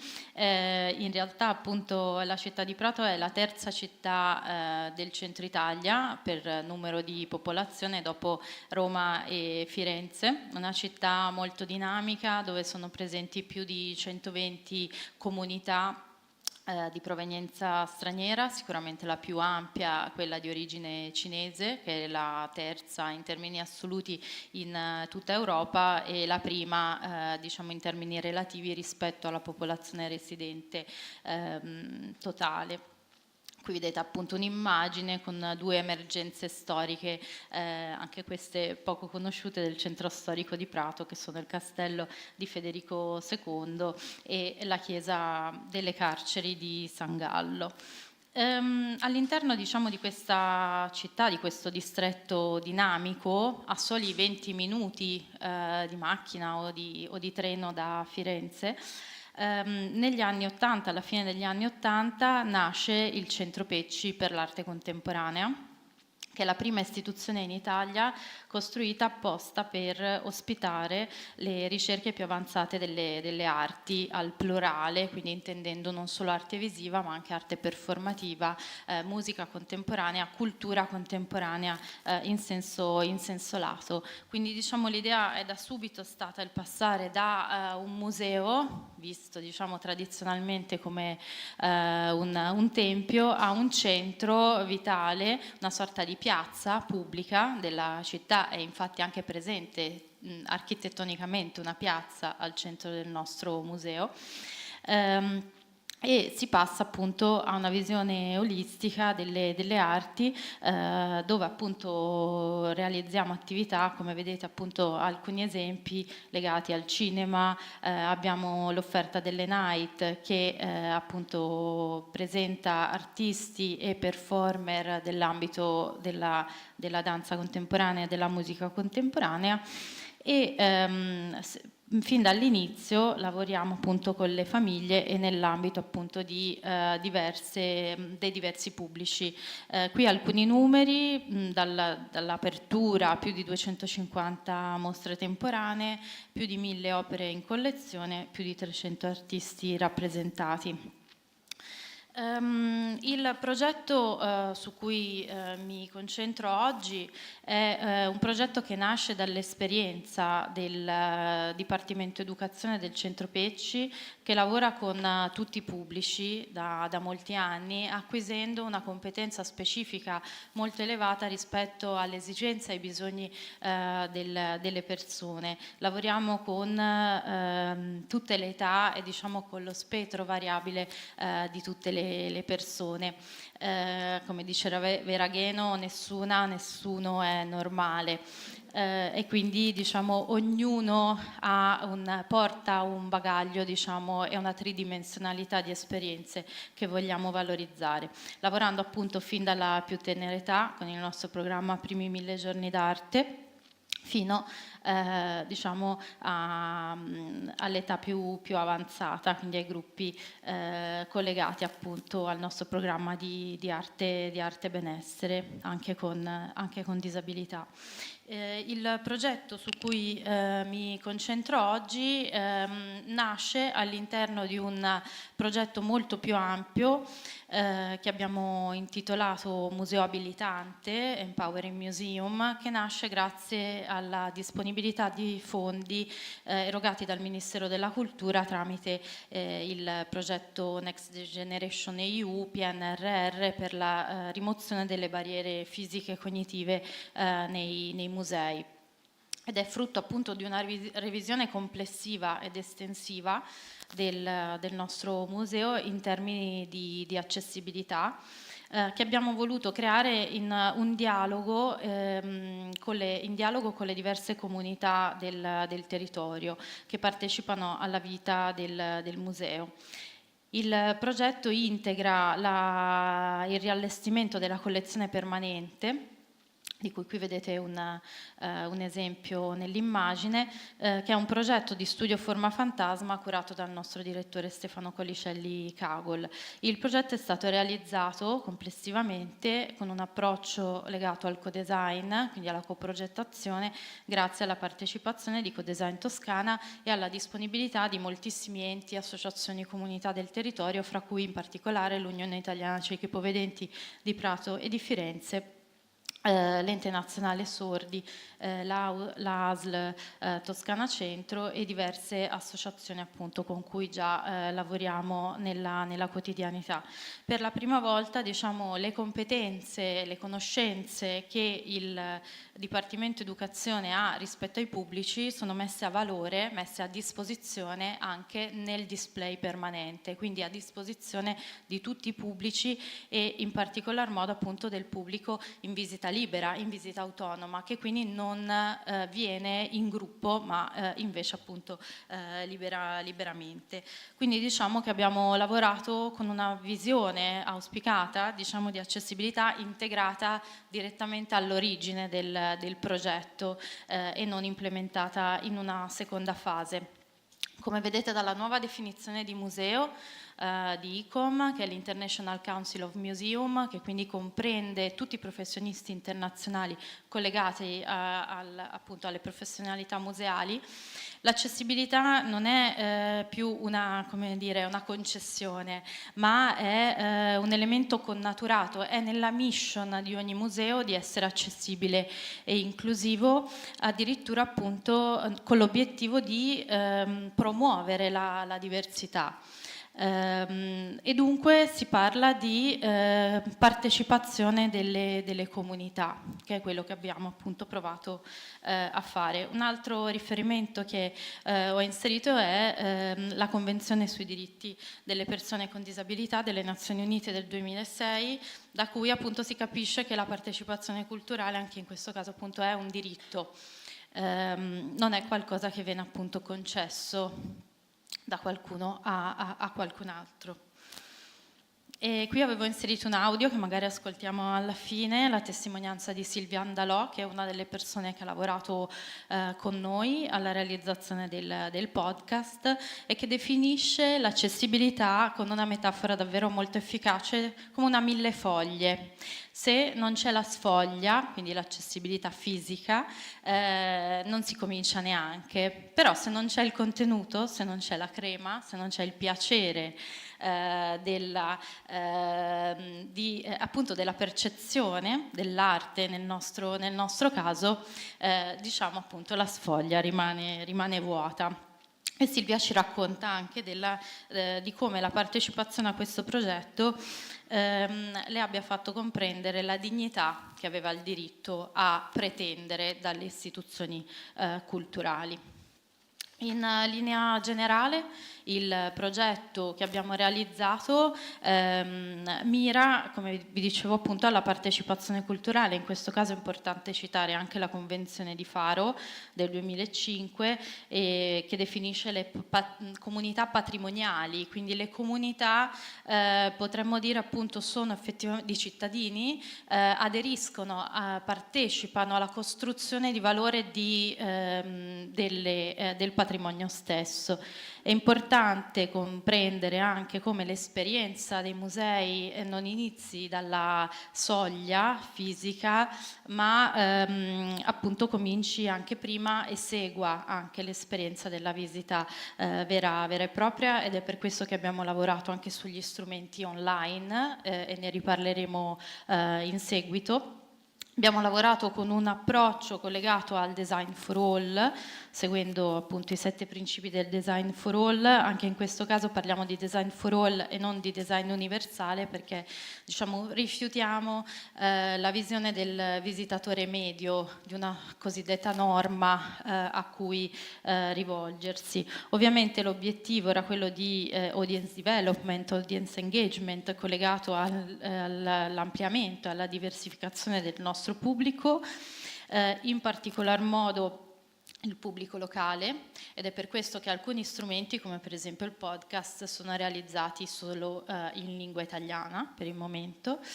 E più in generale l'obiettivo era quello di passare da una visione di museo abilista, che quindi esclude una serie molto ampia di categorie di persone, invece a un museo abilitante, capacitante, che possa appunto dare a tutti senza giudizio, potremmo dire appunto, le capacità, dare strumenti appunto per lavorare appunto attraverso le proprie capacità all'interno dei musei.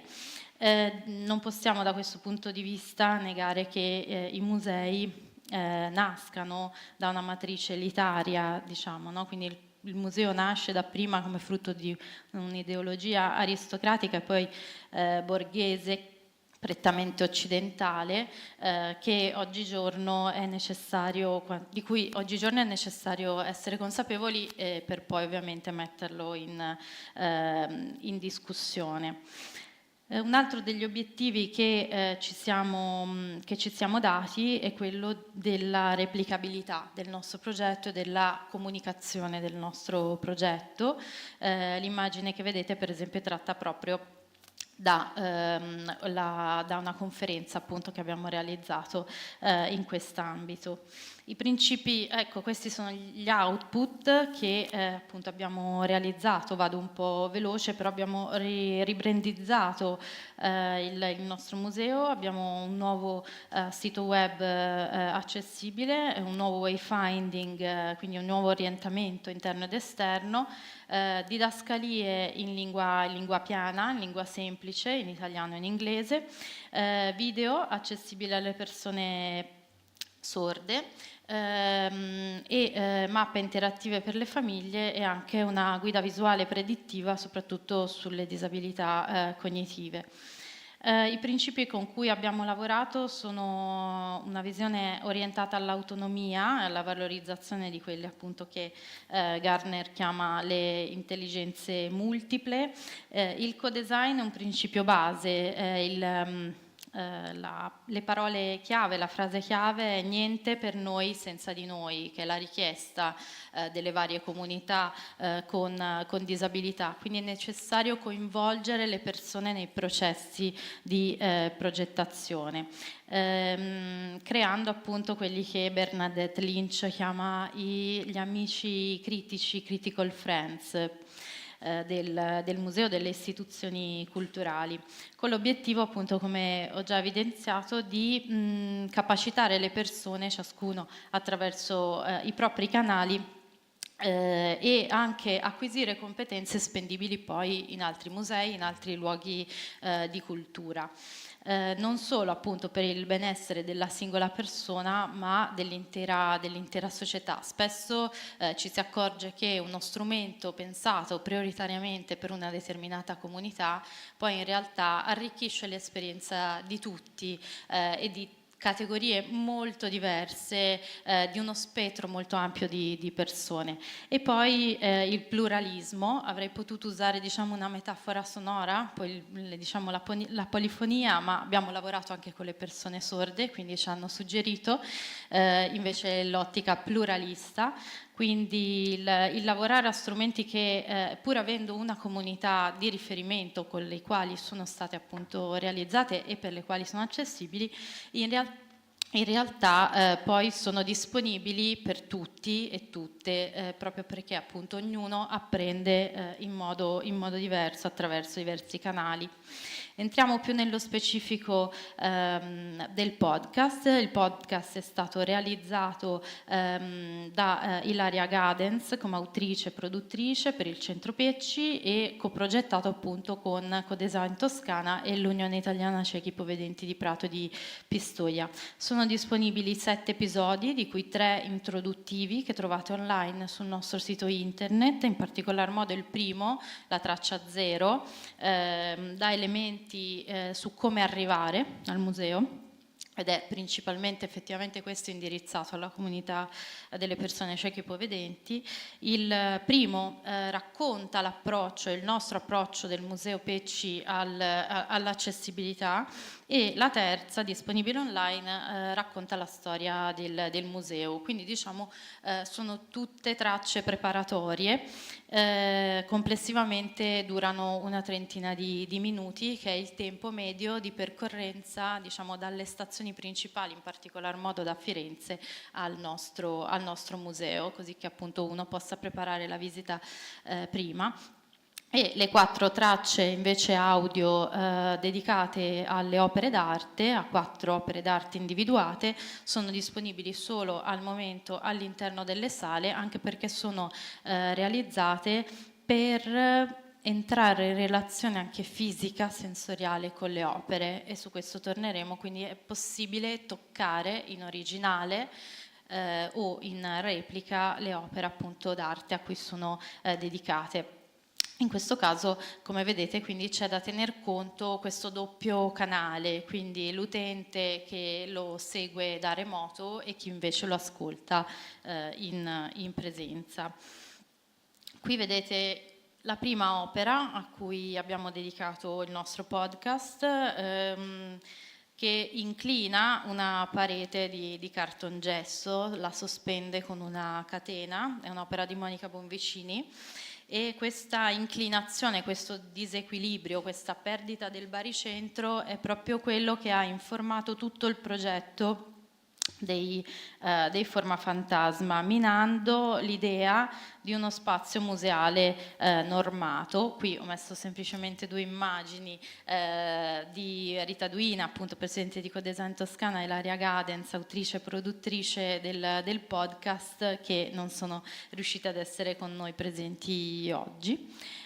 Come dicevo, appunto, lo spazio non è neutro, come dice Ilaria Crippi, attivista e scrittrice, e gli allestimenti dei musei, il museo stesso, il concetto di museo stesso, come abbiamo già detto, è un concetto fortemente radicato nella cultura occidentale, soprattutto, e di una certa fascia sociale.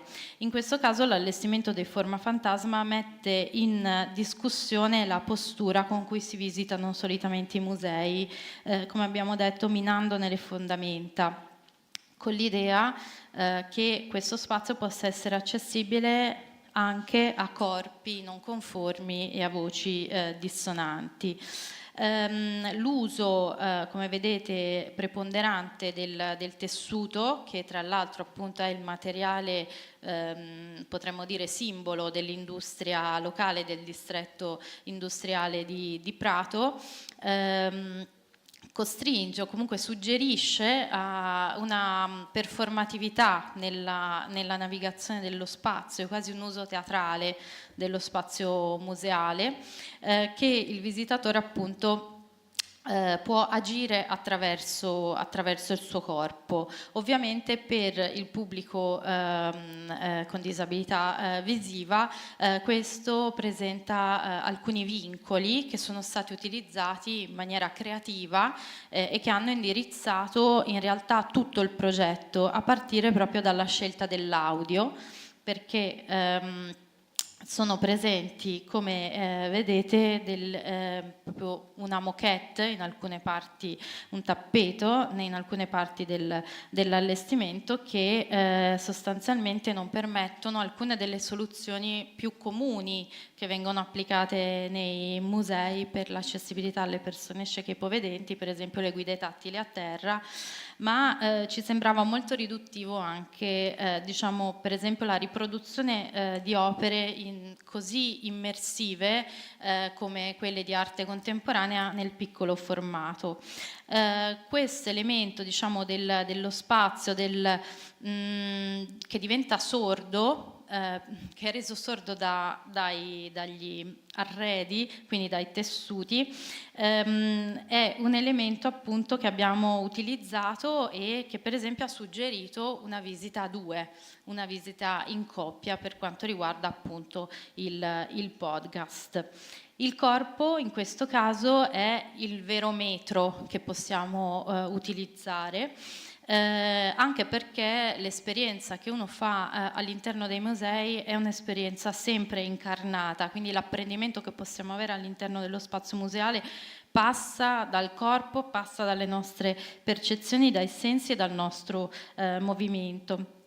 E abbiamo, come vi anticipavo, scelto di utilizzare il tatto in una maniera diversa, in particolar modo come canale esplorativo delle opere originali, quindi abbiamo convinto i conservatori del museo a permettere non solo alle persone cieche e ipovedenti, ma a tutte le persone che ascoltano il podcast di toccare 3 degli originali e una replica, che poi è il taglio di Lucio Fontana, ve lo faccio vedere tra poco, diciamo quello era impossibile da toccare in originale.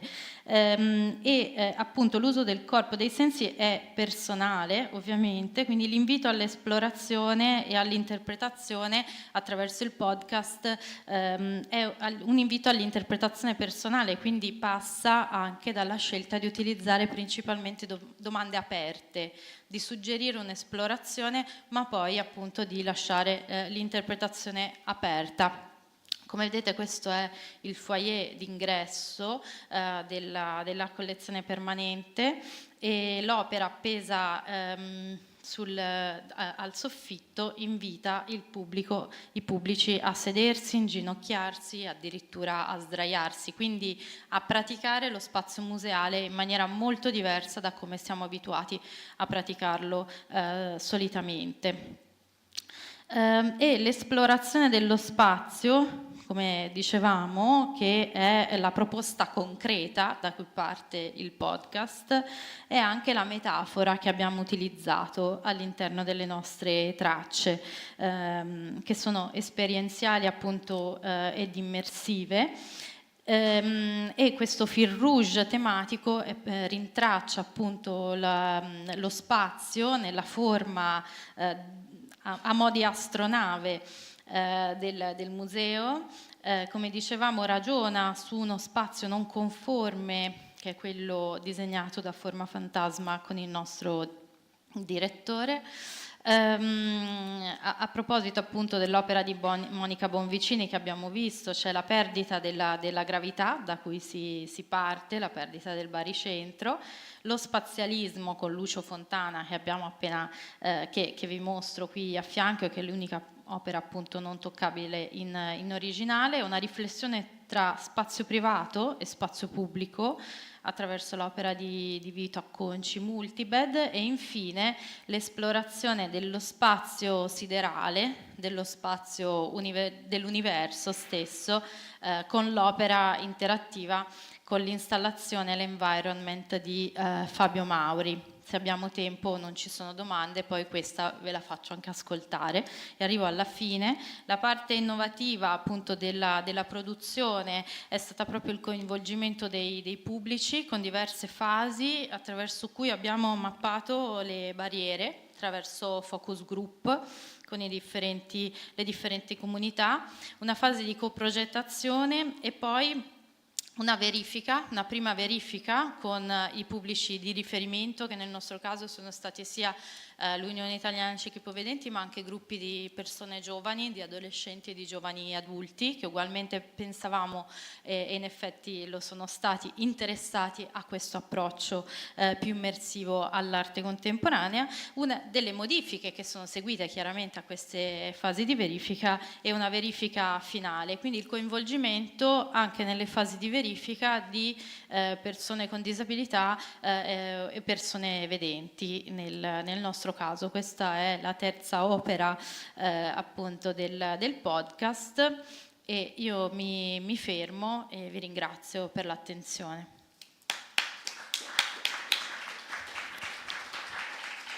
Thank you very much, Irene, for your presentation, for having introduced today the important topic of ableism and accessibility.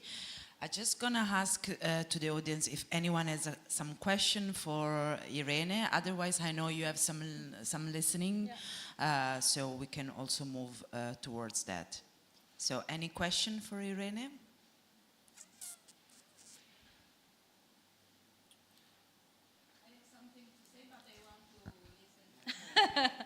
Okay, siete curiosi.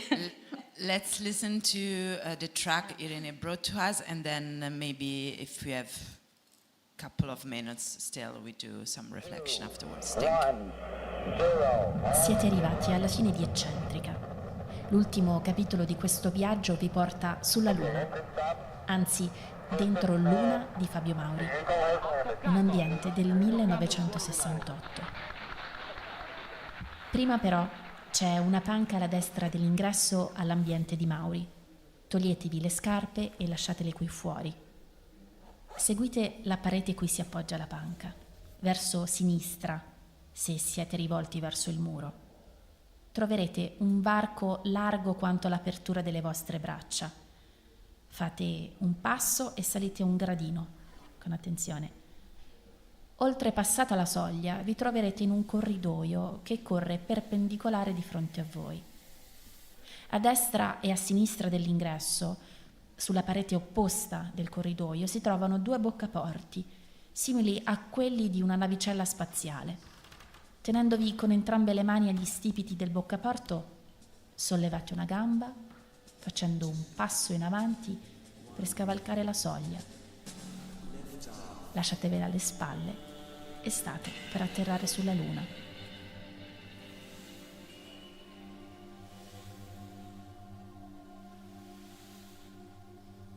La stanza misura circa 5 passi per 15. Che effetto vi fa? Se volete, mettetevi in pausa e rimanete in silenzio ascoltando i rumori che i vostri movimenti producono. Cosa si prova a camminare sulla Luna? Leggerezza? Ci si sente liberi dalla gravità come quando si è innamorati? Che sensazioni immaginate di poter avere così lontani da casa?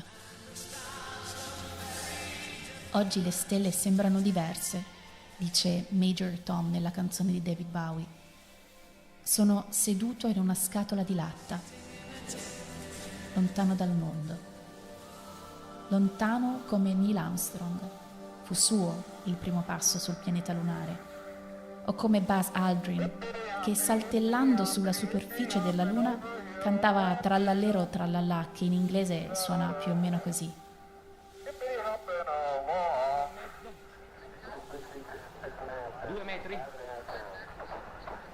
In Italia sono le 22:17 del 20 luglio 1969, quando l'Apollo 11 atterra sulla superficie della Luna. All'alba lunare Neil Armstrong pronuncia le famose parole: «Questo è un piccolo passo per l'uomo, ma un grande passo per l'umanità». Tito Stagno sulla Rai dà voce a una delle telecronache più seguite della storia italiana.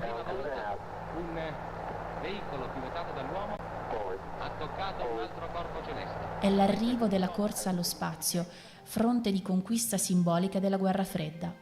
Una corsa iniziata subito dopo il conflitto mondiale.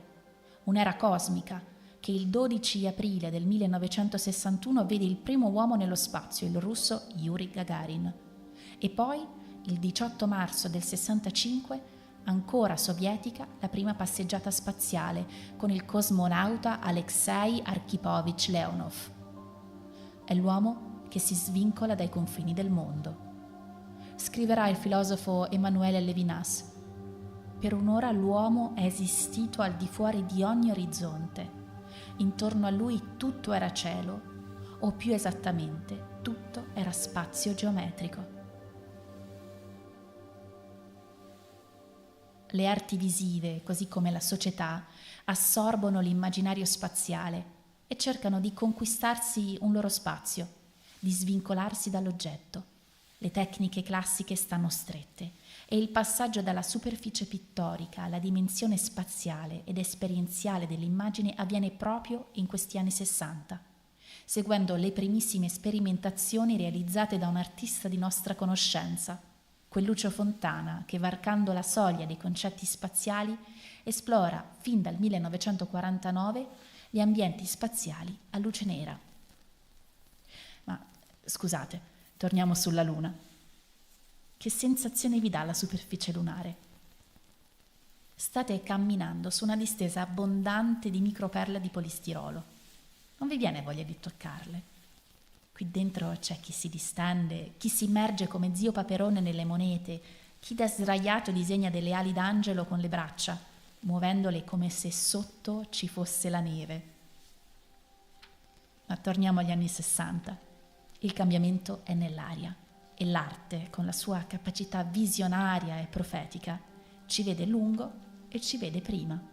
A maggio del 1968 la Galleria La Tartaruga di Roma ospita un ciclo di azioni e installazioni dal titolo Teatro delle Mostre. Per 3 settimane gli artisti invitati dal gallerista Plinio De Martis propongono allestimenti ambientali che durano un giorno, trasformando la galleria in teatro e l'esperienza estetica in un fatto collettivo, sociale, dove lo spettatore diventa attore. Un anno prima dell'allunaggio, dunque, Fabio Mauri presenta Luna. Mauri è uno dei protagonisti della scena artistica romana. Cresciuto in una famiglia di intellettuali, nipote dell'editore Bompiani, suo padre è stato dirigente della Mondadori e proprietario di Messaggerie Italiane. Fabio è un grande amico di Pierpaolo Pasolini, lui stesso drammaturgo, scrittore e artista. Tra gli anni 60 e 70 esplora i linguaggi della performance e la storia, con tutte le deviazioni e le derive delle ideologie novecentesche, entra nel suo lavoro. Ormai in tarda età dirà in un'intervista: «L'arte non è nulla di astratto, è una rappresentazione del cervello delle persone, dell'immaginare, dell'aver dubbio, dell'aver buio». E cos'è la Luna, se non l'immagine riflessa delle nostre domande, dei nostri desideri, delle ansie? La Luna riflessiva che accoglie le nostre immaginazioni.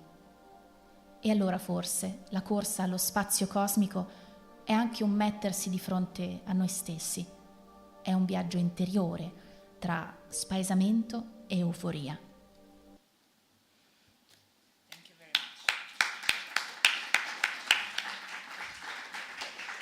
Thank you very much, Irene.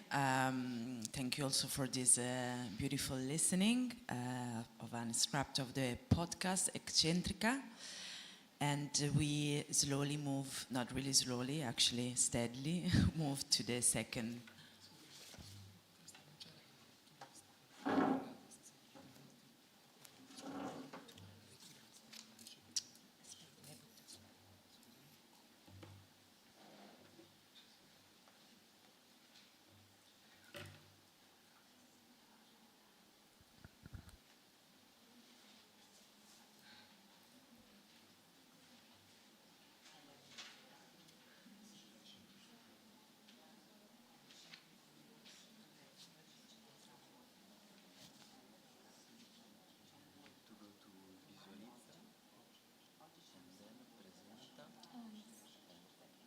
you. I'm inspired to. Try to click there.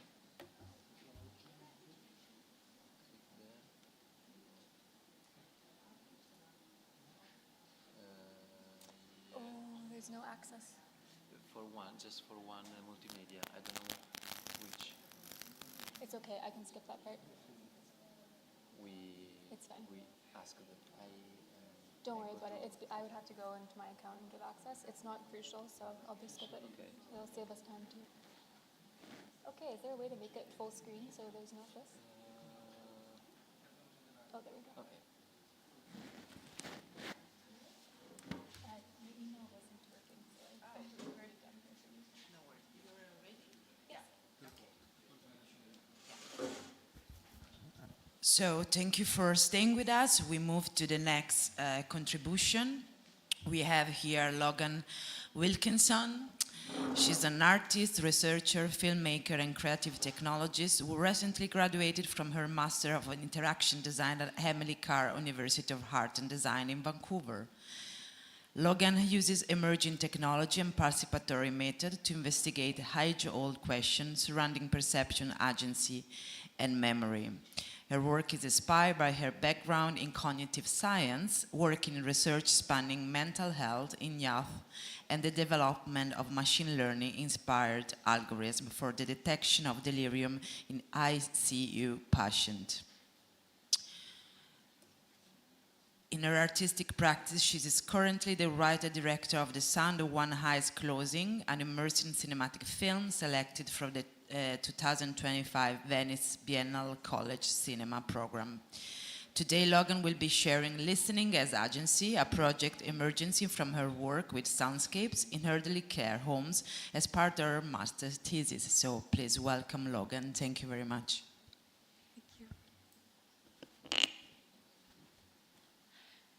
Hello, everyone.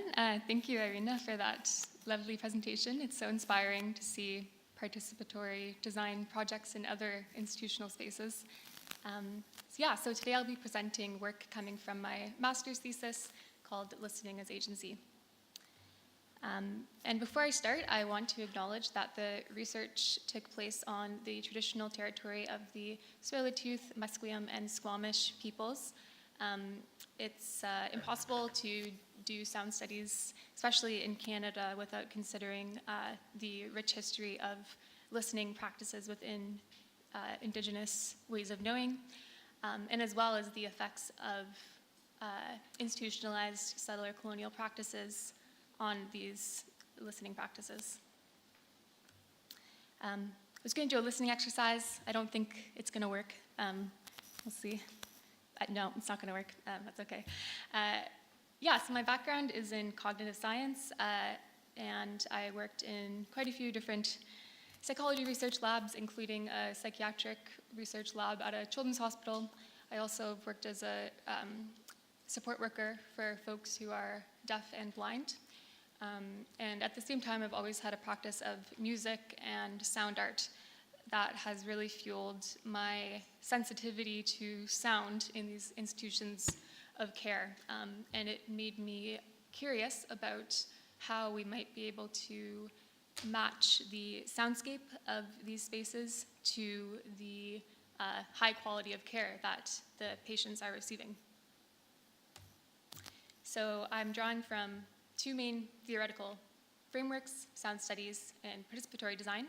And there's a few overlapping areas that I'm specifically interested in. For one, the integration of subjectivity. In sound studies, as I'm sure many of you here know, the sonic environment or acoustic environment is more of an objective sort of actual sound in the environment, the phenomenon of sound physically, whereas our soundscape is a more contextual and subjective way that we perceive sound. And there's a lot of really interesting methods for measurement of soundscape or investigations of soundscape in sound studies, such as sound walking. I particularly love the work of Hildegard Westerkamp, who I am proud to say is a Vancouverite. And in participatory design, we also have this acknowledgement of subjectivity, where we don't see a designer as this expert who comes in and knows everything and has the solution. Instead, it's about consulting the people who are actually going to be using the product and other experts who have adjacent knowledge, and actively involving them in the process of creating whatever design object is the outcome. The next is supportive agency, which I'm defining in this context as the capacity of an individual or group to act independently, make choices, and exert power over their own life and environment. Sound Studies has a plethora of research on the role of sound in institutions. Tom Rice has done a lot on prisons, hospitals, schools, and specifically I'm interested in the way that sound is used as a way to both suppress and to kind of empower agency in institutional patrons. This idea of sound as a tool of subversion of hierarchical structures was coined as sonic agency by Brandon LaBelle, and that's a theme that kind of carries through my research. And participatory design actually emerged from studies or design projects in factories where white-collar workers were actively being involved in the development of technologies that were imposed on them by management. More recently, institutioning has reframed ideas of institutions as these sort of almost like living, constantly transforming phenomenon that are inherently relational and that are subjects of design. So all of this led me to my research question: how might applying sound studies, methodologies, and participatory design practices help improve sonic experience and agency in institutional spaces? So I decided to do my work in a long-term care home. And this is an especially interesting site because there's such a wide array of listening abilities and listening experiences in the patrons. Also, people in long-term care home are really institutional experts because they live in an institution, it's their home. And so they're very familiar with the soundscape. But they're also particularly vulnerable to the soundscape, especially as they are dependent upon their caretakers and the staff for a certain level of their well-being and as well as the design of the space that they're living in. I was able to work in the long-term care home because of my connection with a recreational therapist that I met at a care home in Vancouver when I was helping to teach a co-design class. And you know, it was really exciting to be working in a care home for my master's thesis, and it was actually the first project research collaboration between a graduate student at my school and the Vancouver General Hospital, which was cool, but also kind of painful because there was ironically a lot of institutional barriers to making that happen. I had to get ethics approval from 3 different ethics boards, and there was an unforeseen 5-month delay due to a institutional agreement that had to be made between the 2 bodies. But all of this was eventually cleared, and I began workshops in May of 2025. So I started off with a consent and information session where I gave these listening journals to the 4 participants that consented for them to track their daily listening experiences in the home. And this was followed by 2 participatory design style workshops. I also gave the residents these workshop invitations for each, before each workshop as well. So for the first workshop, started off having a listening exercise kind of inspired by Pauline Oliveras, kind of shifting into a space of focusing on listening and sound.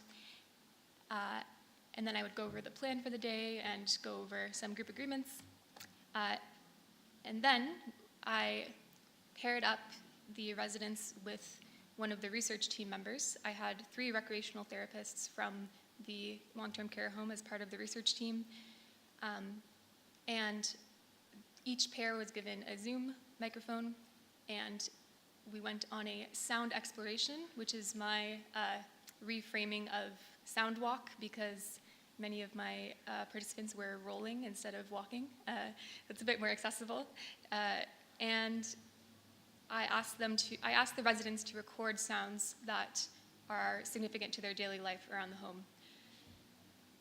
And then following that, I did individual immersive interviews with each of the residents to get their insights on what they recorded.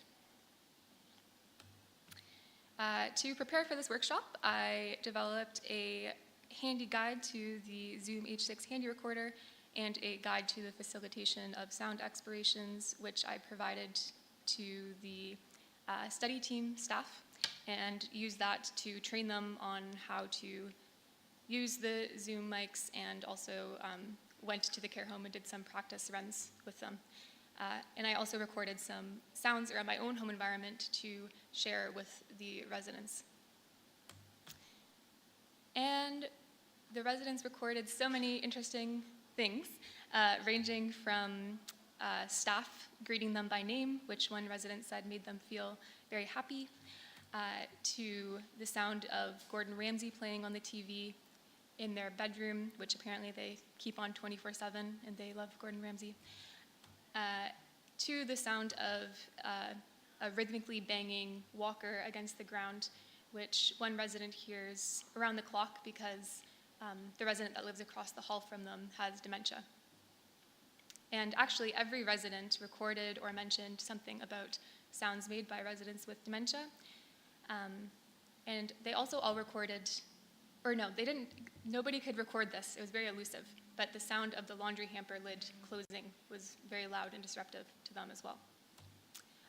So from these recordings and these interviews, I did a thematic analysis, and I developed this sonic ecology of care model, which is inspired by the ecological systems theory in psychology. How am I doing for time?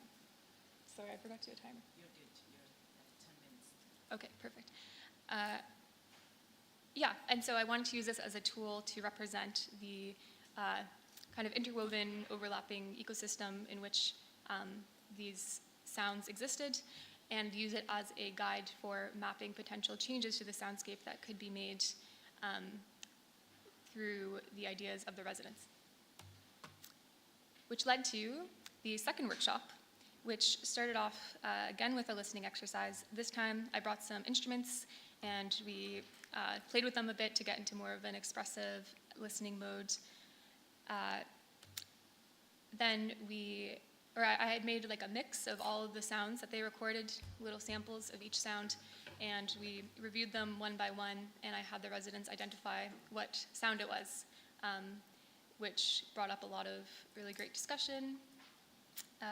And once we had mapped out all of the sounds, we moved on to talking about the sonic ecology of care, which I explained to them, and which then served as a way to map their ideas on what changes they would want to see around the soundscape of the home. And we also had a more targeted discussion around specifically ways that they could improve their sonic agency in the home. The results from this workshop showed how just one sound could have solutions that ranged across so many different levels of policy, physical space, social dynamics, and internal experience. For example, the sound of traffic going by outside the care homes next to a hospital. There was suggestions about the infrastructure, like making future homes in quieter parts of the city or making more soundproofing in the walls, but there are also more subtle internal shifts as well. For example, one resident shared that they weren't really bothered by the sirens because they knew that that meant somebody needed help. And so they shared this quote, "We don't only hear with our ears, we hear with our heart too."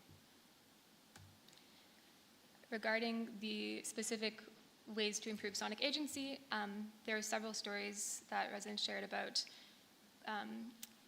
either other residents who are confused or staff coming into their personal space, like their room or even the bathroom, without permission or without knocking, and they stressed that that was something that they really wanted to improve about the home. Freedom of routine. They wanted to be able to hang out with staff more socially because they had such nice relations with them, but they also felt compassion for the fact that they were understaffed typically, and there's like an abundance of residents that they also need to give potentially life-saving care to. They also shared some wonderful stories of mutual support and advocacy, ways that they kind of mitigate communication between each other and then kind of relaying issues to staff, which then hopefully gets relayed to higher management in order to help each other out. And finally, just being part of the participatory design workshop kind of bolstered their agency, and many of them shared feelings of hopefulness and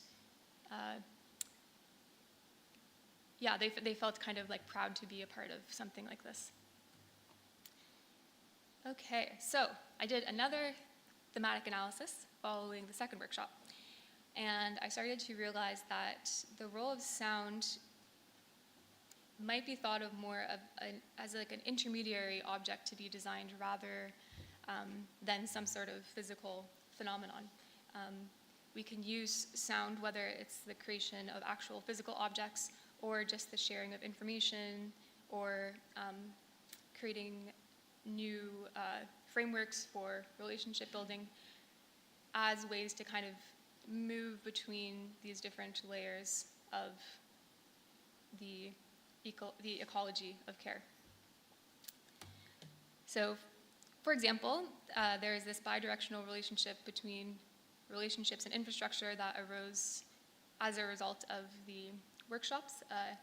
There was a HVAC fan that a resident recorded that was really, really loud. And because there was staff involved in this study, about a week after the second workshop, the fan was actually removed from the residence room, which was really exciting to hear about and kind of shows the value of having staff involved in these sorts of projects. Also, regarding residents' distress over sounds caused by other residents who have dementia, they often, rather than just irritation about the noise, also had this negative emotion that was more a confusion about why the residents were making that sound, or kind of like anger at them because they're like, I don't make sound, like why are you making sound? And so after our discussion, we realized that maybe psychoeducational materials might, about dementia for people living in care homes might be a good first step when resources are kind of a bit too tight to actually make changes such as improved soundproofing, or like creating separate spaces for people with dementia, which might also further isolate them. Okay, some takeaways. Attending to the internal and interpretive dimensions of sound can help designers reveal previously invisible levers for change. So coming back to this idea of sound as this sort of intermediary object, it's something that is embodied and that can communicate ideas and problems and experiences in a way that goes beyond sound. It can reveal things that are issues that maybe if we are not listening, we would never be privy to. Also, involving institutional patrons in participatory design can build agency in itself. And lastly, listening both to the environment and to each other emphasizes the power of relational and internal factors in institutional design. So rather than solely focusing on making physical changes to the sonic environment, thinking more from the lens of soundscape where we consider context and people's internal individual experience may reveal new sort of design solutions to problems that residents are facing. Next steps. I had a party with the residents. We had some yummy snacks, and I shared the results. And that was really rewarding to be able to bring the research back to them. I also gave the care home a printed copy of the thesis. I would love to create a toolkit for designers or other interested folks, maybe people working in healthcare, to facilitate similar sorts of workshops at their institutions. And lastly, I would love to, due to the ethical and time constraints of this project, I wasn't able to make any sort of like material prototypes or really like enact participatory changes within the home. So I would love to continue that sort of work. Maybe make a participatory immersive podcast. That would be amazing, yeah. And that is all that I have to share with you. Thank you so much for listening. Thank you so much, Logan, for your presentation and for having contributed to the ongoing conversation we had these days and this morning about listening and sound being the educational tool, process, methodology within care infrastructure, medical infrastructure, and institution. So I will open the conversation to the audience. If anyone has some question for Logan.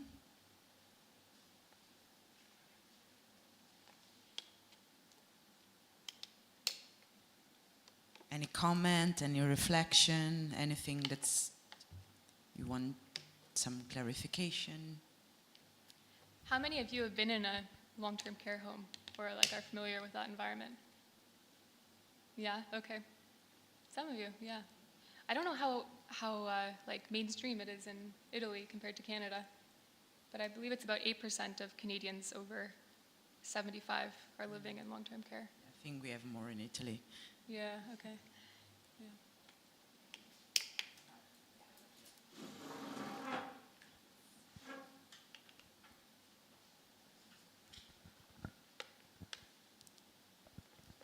Hello, and thank you for your intervention. And I would like to ask about the intersection between museum as a place of care and sound, if you ever had something like that. Sorry, may I clarify museum as a place of care? Like as sort of like a thinking of museums as an institution of care? There is some literature about it. The contemporary museum is thinking about now of a place of care. So sometimes a museum takes exhibition as like an excuse to talk about what people need. And I would like to know if you ever heard or encountered something like that. Mm-hmm. I'm not familiar with this literature. I'm more familiar with literature about libraries as places of care. In Canada, libraries now are kind of, they do everything. It's like a place for social work, it's a place for resources, place for financial literacy, all these things. And museums, I personally find them to be a place of care, so that's very validating to hear this. Okay, thinking about them as a place of care, like I think there's a lot of power dynamics that are like so innate to the idea of having a museum, and so the idea of like who is curating and who is deciding what is going to be shown. So I can see lots of ways that could be expanded upon through sort of participatory methodologies, specific to sound as well. I mean, sound too is like, it's kind of an invasive thing, right? Like it really like goes through you. So if you're in a museum, the experiences that you're having there are like related to sound can be like so impactful. So yeah, it's definitely important to make sure that it's representative of people who may not usually be represented. Yeah. Thank you. Yeah, there's another question. Let's keep it, yeah. No, Irene. So I would just to add something to this discussion about museum as a place of care. I think it is very important to think about museum as their cultural and social role. So they are not places of sanitary or so the idea is to care and not to cure, which is not it's subtle, but it's very important, this distinction, because also some studies are going through seeing museum as a place of therapy, which I think it's a bit dangerous in a way. So it's important to maintain this separation about the role and the mission of the museum as, of course, places, public places usually, that are key point for the community, for society, but just to keep the roles separated. Yeah. Yeah, thank you, Irene, for the knowledge. I will translate shortly in Italian. The question was, la domanda è stata rispetto a se i musei possono essere dei luoghi di cura, attraverso la prospettiva di partecipatoria che ci ha introdotto, è stata introdotta adesso, e Irene fa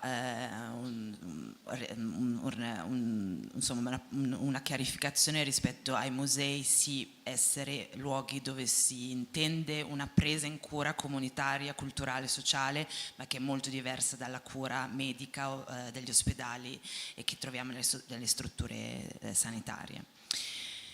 Bene, so thank you very much, Logan, and for your contribution. We move to the last presentation of this morning. I ask Emiliano Battistini to reach me. We have seen him in different capacity these days: organizer, facilitator, performer, and today he will introduce to us his a lecture titled "How to Listen Clearly: The Concept of Perspicuité Sonore." I'm very bad in French, sorry. From Pierre Marietin and through Soundscape Studies. Come ascoltare chiaramente il concetto di perspicuité sonore di Pierre Marietin attraverso i Soundscape Studies. So Emiliano Battistini is a musician, sound artist, researcher, and teacher with degrees in guitar and music education. Since 2011, he has been working in the field of soundscape at the national and international level with solo project called the Dreamscapes and Collective, offering concert, site-specific installation, workshop, and sounds archive. Winner of the 2015 Prix Giuseppe Englert, he has attended workshops with Bernard Ford, Albert Meyer, Pierre Marietin, and Barry Trax. He holds a PhD in European Cultural Studies and is a research fellow at the University of Turin. So, Emiliano, I pass over to you. Thank you very much. Thank you very much, Francis. And unfortunately, I didn't do homework at home, so I arrived here today not really with a real presentation, but just with some notes. The fact is that I wanted to honor the memory of this composer, Pierre Marietin, that is passed away this year in March. And the fact is that it was very important, it's been very important for the development of soundscape studies in Europe. It seems that is something to do. E molto brevemente arrivo qui molto indaffarato, mi scuso perché non ho una vera presentazione ma soltanto alcune note, leggeremo insieme alcune cose e in realtà questo intervento è più per ricordare la figura di Pierre Marietin, che è un compositore molto importante per lo sviluppo dei studi sull'ambiente sonoro a livello europeo, ma meno conosciuto rispetto alle altre figure. He has been less known, Pierre Marietin, in confront of the other, fathers and mothers of soundscape studies. So we'll read together some informations, yes. So this is Pierre, yes. 1935, and sorry, this is 2025, not okay. And I love these images because he was in his land, that was the Valais region, and also seeing these images we can also have an idea of his listening. So the fact it was there, and for that place he could listen all the sounds that arrive from the other end of the Alps. Pierre Marietin was he's from a generation of the 30s, so like Murray Schafer, like Bernie Krause, and really one of the first musicians that started to give attention, to pay attention to sound of the environment. And we are in front of an important composer, so I would like to let you know this figure, this character, this musician, to read together his biography and some information about his work. And I prepared this paper that is one side in English and the other one is in Italian. So I will read in English, but Italian people can read on the other side the same information, but in Italian language. There are two extracts taken from Wikipedia and the Revue Musicale Suisse of this year, and just to remember Pierre Marietin.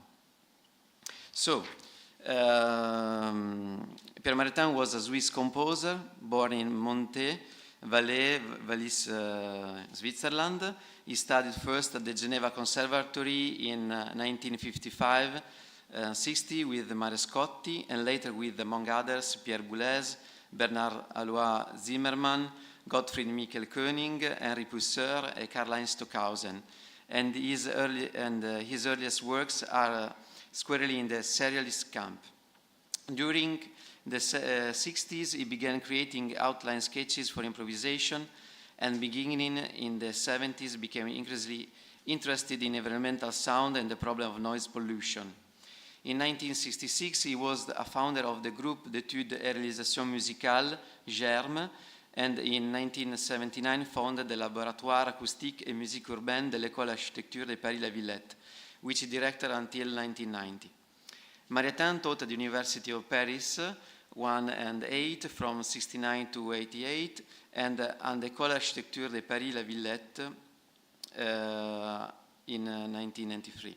He was director of the Conservatoire des Garges and was also visiting lecturer at the University of Paris, Lille, Barcelona, Tokyo, Kyoto, Osaka, University of California, San Diego, the École des Hautes Études Sociales de Paris, École nationale supérieure des Beaux-Arts et Architecture of Paris, Besançon et Marseille, and the École Polytechnique de Lausanne.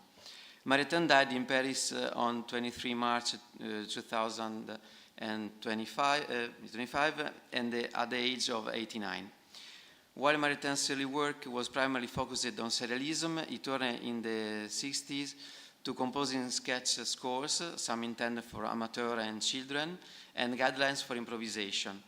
Since the 1970s, he mainly focused on combining composed music music of the interior with everyday environment sounds, music of the exterior, which led him to electronic and radiophonic composition. For example, Pai Musique combines 96 voices speaking different Swiss dialects. He also created the sound installation and sound environments, collaborating with architects. We have a little more details in this article by Revue Musicale Suisse. Maritain written more than 300 number and instrumental, orchestral, electroacoustic, and vocal works, as well as over 40 radio pieces, mainly for Radio France. In constant dialogue with his compositional work, he soon engaged in the practical and artistic exploration of our living environment in terms of sound, refusing to confine music to the privileged time and place of the concert. He collaborated with landscape designers and architects such as Bernard Lassus, Alain Sarfati, Riccardo Bofill, and Kiyoshi Takeyama to create spaces in which the aesthetic dimension of sound is taken into account, contributing to the morphological design of spaces in the same way as the visual one. Here there is a little mistake. Since 2006, he has co-directed the journal Sonorité, co-directed with philosopher Roberto Barbanti, that some of us know. So the journal was dedicated to these themes and organized the Rencontre Musique, Architecture, Écologie, held in Valais for 22 years. He has designed a permanent or ephemeral musical installation that go beyond mere sound addition of scenography, but are musical works conceived to reveal the space in which they are installed. Likewise, his musical writing cannot ignore the fact that we are constantly immersed in sound-saturated environments. While very rigorous, it remains open. It addresses an active, creative, and participatory listener, an essential complement to the composer. Alongside his creative activity, in 1967 he founded and directed in Paris the Germe, which until the 1990s produced the monthly concert Porte de la Suisse in Paris. In addition to works by many contemporary European composers, Germe was among the first to perform and invite to France American composers such as John Cage, Morton Feldman, John Adams, Earl Brown, Phil Niblock, and others. Pierre Maritain has also carried out important teaching and research activities. Director of the Conservatoire of Gage in Paris region for 7 years, responsible for a new educational practice for 5 years in the primary school of Val d'Oise and with the Regional Conservatoire of Orléans, to the Paris 1, Paris 8, and the École Nationale Supérieure du Paysage in Versailles, and so on. And then he won different prizes such as the Sachem Prize, WDR Prize, NPO Prize, and État du Valais Prize. And he represented 2 times the France, the Prix Italia with the Philharmonic Orchestra. So why I speak also about Pierre Maritain? Because he proposed a concept that is the concept of perspicuité sonore, that is a sort of specific way of listening. Here listening is a tool to evaluate the quality of the sonic environment. And I mean, for example, when in our practice we feel that when through the sound of our voice and our steps, for example, when we move in the streets, in urban sounds, for example, we have the competence to also the possibility to listen these sounds.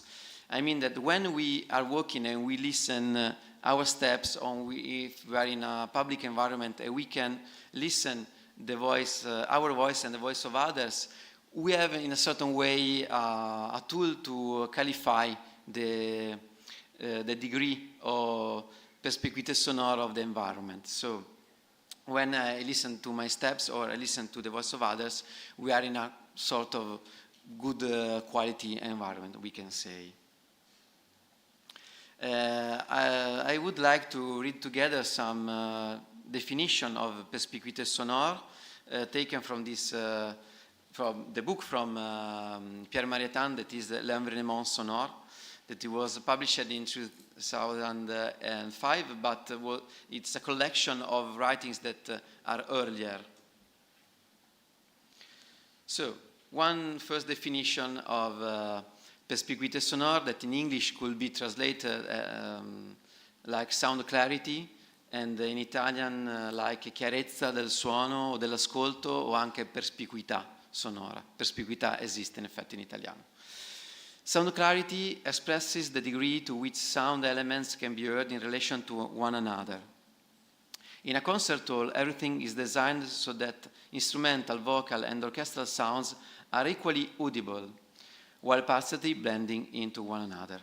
This is what could be done elsewhere, if not everywhere, seeking harmony between the sources and the space in which they occur, so that nothing escapes to those who need the sounds of the place to situate themselves by interpreting them. The musical space will be one that understands the auditory scale for what it presupposes in terms of balanced relationship between the ear and the environment in which it is immersed. The musical quality of a space is essential in implementing a process of respect for sound through sound, ensuring that one does not interfere with one the other. And just do a little stop to say that as you are listening and reading, Pierre Marietan has a conception quite near of that of Maurice Schaeffer. We already say that they are of the same generation. So for that composer, music is really a sort of constantly point of confrontation with the environment, with the sound of the environment.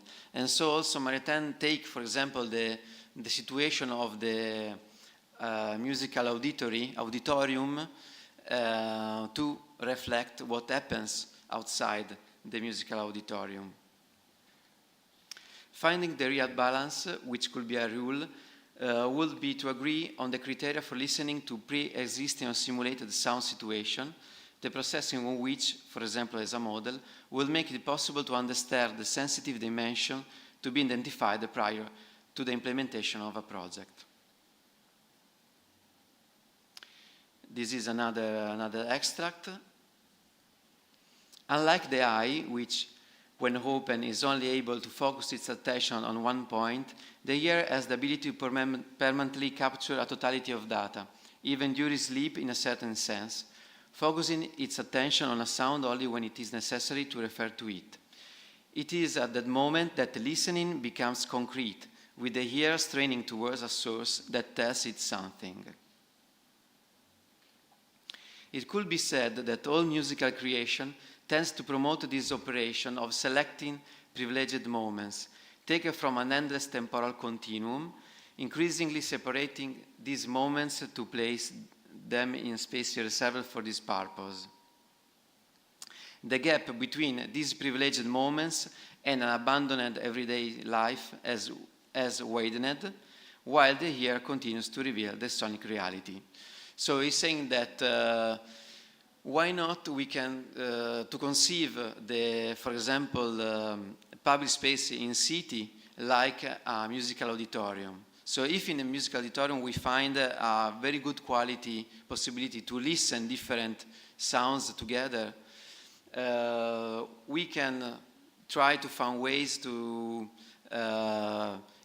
raise an awareness that maybe also in our street we could arrive to have this quality to the possibility to listen different sounds, but in a sort of balanced way in which there is not mask effects and so on.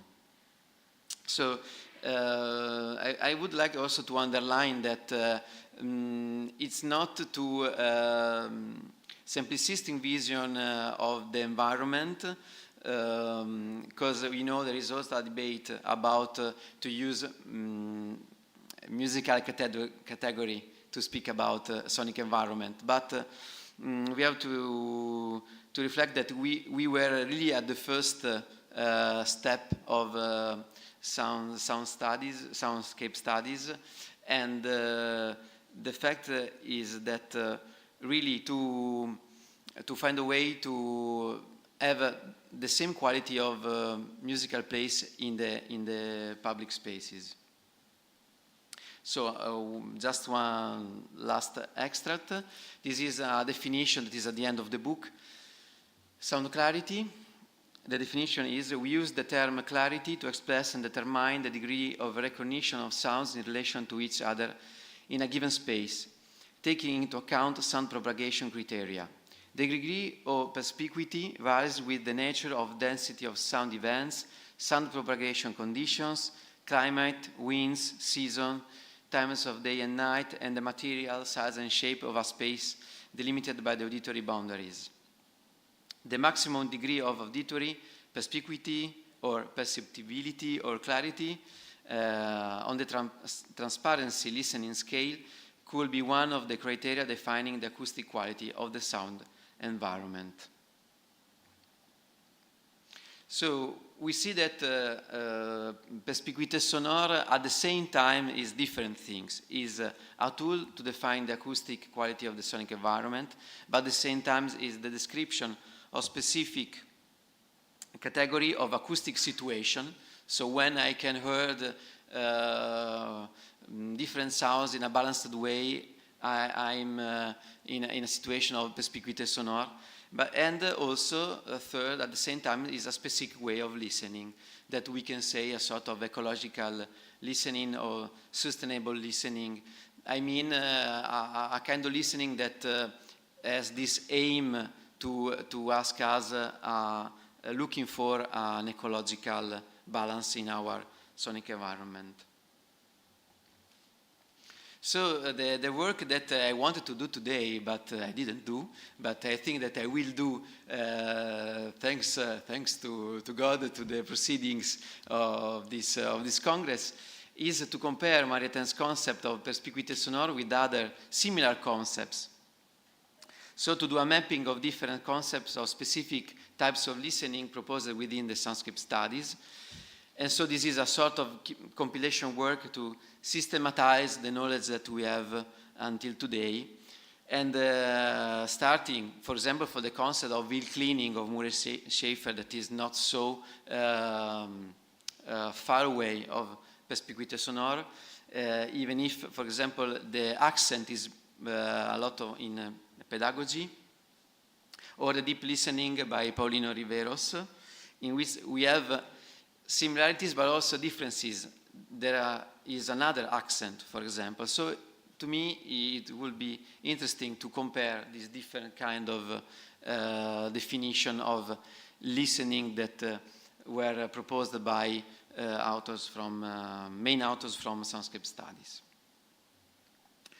So thank you very much, and if you want, we can write us.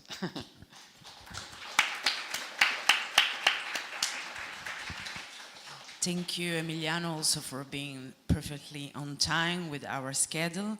I have a reflection. As you are a researcher, you are a scientist, and generally when scientists poses question, they have expected result.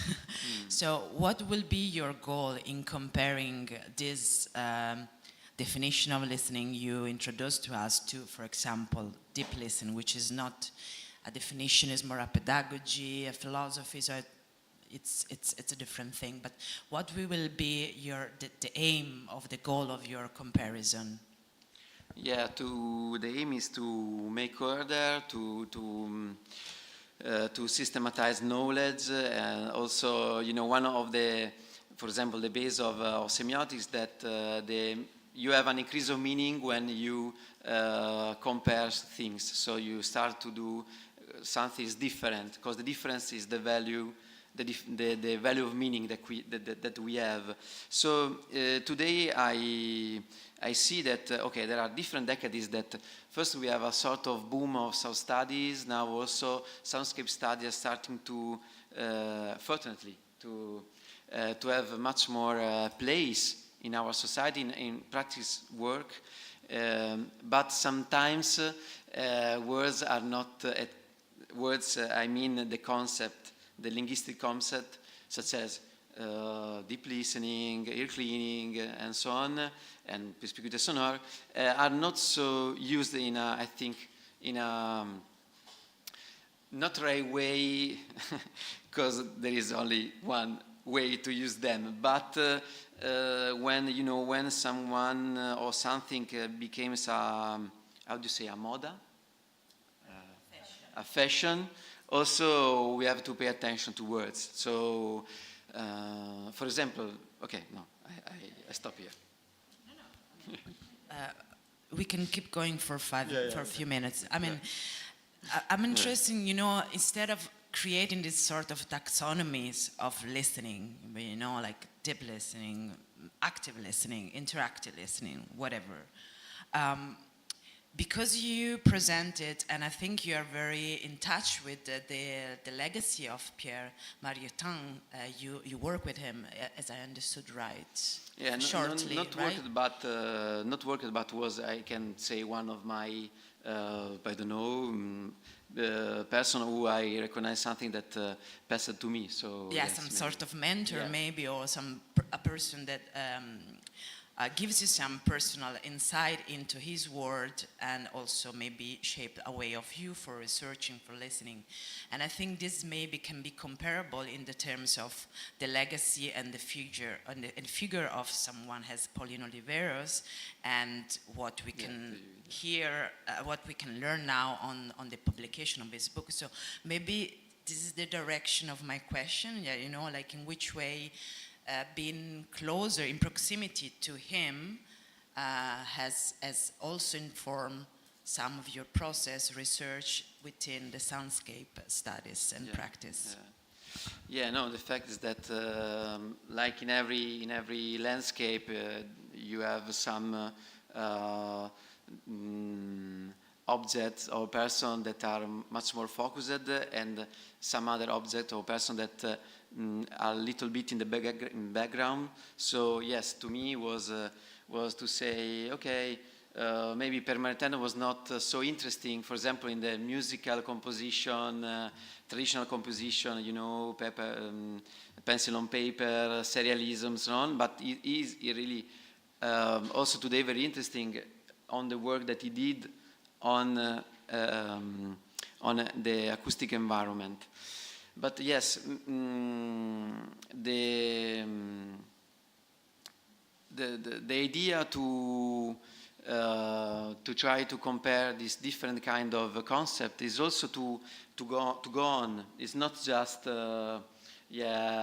you to do academic work. I want to be the good academic or researcher or artist, but also what is as written black on white, and what is the idea that these our masters gave to us, and how can we go beyond them, also reflecting on a theoretical level that inform practices. So I very agree with you that also in my way there is not a really detachment between practice and theory, but yes, to me it's important, for example, I don't know, that when speak about deep listening, for example, we give the accent of this relationship between what is inside of me, my feelings, my thought, and my breath, my body,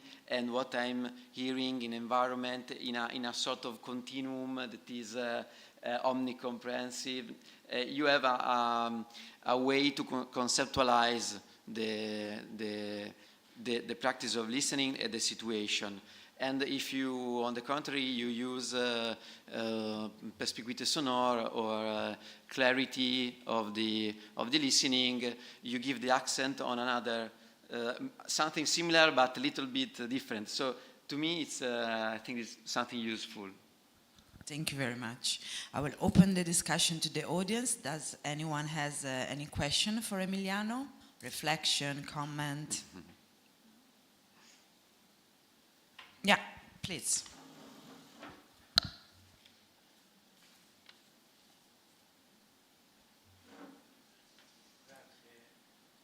Forse devi spingere devi tenere spinto il pulsante. Su. Ok. No, grazie Emiliano per averci fatto conoscere, cioè aver presentato questa figura importante. Poi due domande semplici. Innanzitutto se Pace Music è possibile ascoltarla in rete, se c'è la possibilità di ascoltarla, perché mi ha incuriosito questo fatto di mettere 76 dialetti svizzeri in un'opera, insomma, quindi la curiosità. E poi anche il concetto di perspicuità. Ovviamente nella seconda accezione per me penso sia più stimolante, nel senso che si apre a campi di indagine molteplici, mentre la prima, se ho capito bene, è oggettiva, diciamo, misurabile, quindi anche dal punto di vista, no, acustico. La seconda, ecco, anche la parola stessa apre molti orizzonti, diciamo, di indagine a livello di psicologia della musica e didattico, insomma, quindi, Come seconda definizione intendevi il secondo estratto che ho letto o no, una parola la seconda way di accezione del significato del termine, perspicuità. Che il primo, chiarezza dell'ascolto. Esatto, cioè quella che non so se è una tua elaborazione, insomma. Sono traduzioni abbastanza letterali. Sì. Okay. Okay, I'm going to just translate very quickly. The question is if there is any material online so that we can listen to some of the composition of Marietan, and also to expand a little bit the concept of perspicuité, which Emiliano translates as clarity in these circumstances. Rispondo in italiano e poi velocemente in inglese. E allora, adesso in questo momento bisognerebbe controllare. Non ho controllato nella fretta se quell'opera lì di Pierre è possibile ascoltarla online. Qualcosa c'è online di Pierre Marietan, però bisogna guardare, perché purtroppo parliamo di una generazione di compositori, lui ma anche Albert Mayer, che è uno dei fondatori, no, di FKL. La loro produzione artistica per vari motivi è poco conosciuta ed è anche di difficile reperibilità per tantissimi motivi. Quindi, ad esempio, un'altra cosa da fare, che sarebbe da fare, bisognerebbe invitare giovani amici, amiche, musicologhe e musicologi, sarebbe di fare delle ricerche musicologiche su queste figure, perché magari su Murray Schafer è già stato fatto questo lavoro, anche se non tutto, in realtà è fuori dagli Stati Uniti e dal Canada è conosciuto, però su Albert Mayer, su Pierre Marietan ci manca ancora del lavoro proprio per divulgare le loro opere. Briefly in English, I answered that there are some works of Pierre Marietan that is possible to listen online on internet, but not a lot, because like composer like also Albert Mayer, that is one of the founder of FKL, we're speaking about a generation of composers that are not so known, and also it's difficult to listen their work.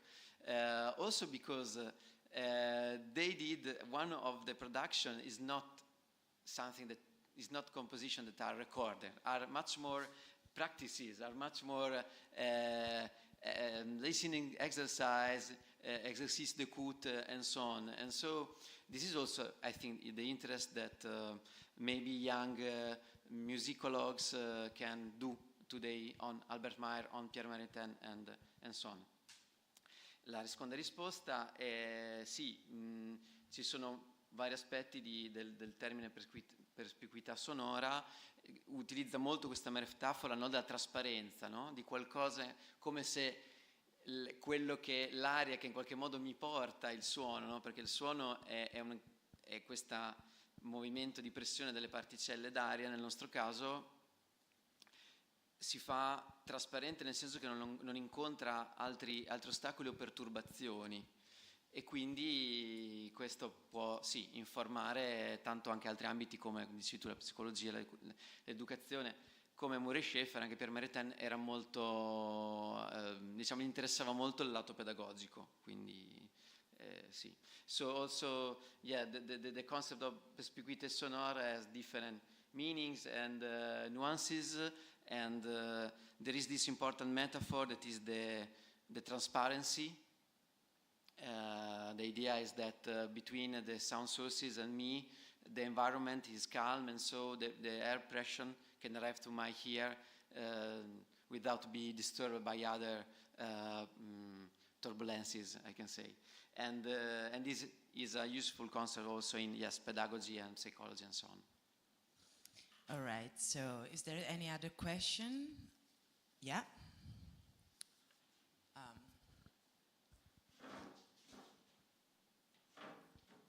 Maybe we keep it a bit short, so we are still in time, but please go on. So probably then I just keep it to add something what you were saying concerning Pierre Marietan's work. There was an inventaire by the Wallis Bibliothèque, so you can find some material of his works, not only the works, but also some documents, how he kind of drove his or saw his compositions, like the notations kind of. So you can find some material there. Just wanted to add that. So yeah, and probably another thing. Yeah, but we don't have time. I can ask probably you in person. Yeah, yeah. Thank you very much, Patricia. Thank you. It's true. There is la Médiathèque de Martigny. Martigny, one of the cities of the Valais region. There is a very big bibliothèque library, and inside that library they have the archive of Pierre Marietan's works. And so, yes, thank you, Patricia, to remember this. Yes. All right, so thank you very much, Emiliano. I guess you have some homework to do for the next Congress, and thank you also for reminding us of the importance of going beyond this pioneer figure in a truly inclusive and diverse perspective. So the morning session is finishing now. I just want to give some housekeeping about the program of the afternoon. We have different listening walk. 2 happens simultaneously at 3. One is by Roberta Pestalozza, and it's starting from here. The starting point is here. You confirm, Roberta? All right, perfect. The second is from Stefano Zorzanello. You also confirm, Stefano, that the meeting point is at the entrance downstairs, if nothing has changed. And then we move to, and also we have an Alice Ruggero at 3, which is the meeting point will be in room 10. Alice Ruggero will also do the same work at 4, so you have 2 options. You should have all already subscribed to the walk. If there's any issue, please go back to the organizer so we figure it out. Thank you very much for this morning together. And yes, we have, thank you very much. Other information, a lot of information in this moment, because from now the symposium changed a little bit, because yes, we will go to do different activities. So thank you, Francis, for the activities of the afternoon. I just want to say that the special event at 5 p.m. is cancelled. There will be no cancelled. Yeah, I speak much more French than English, but yes. Okay. So no special event at 5 p.m.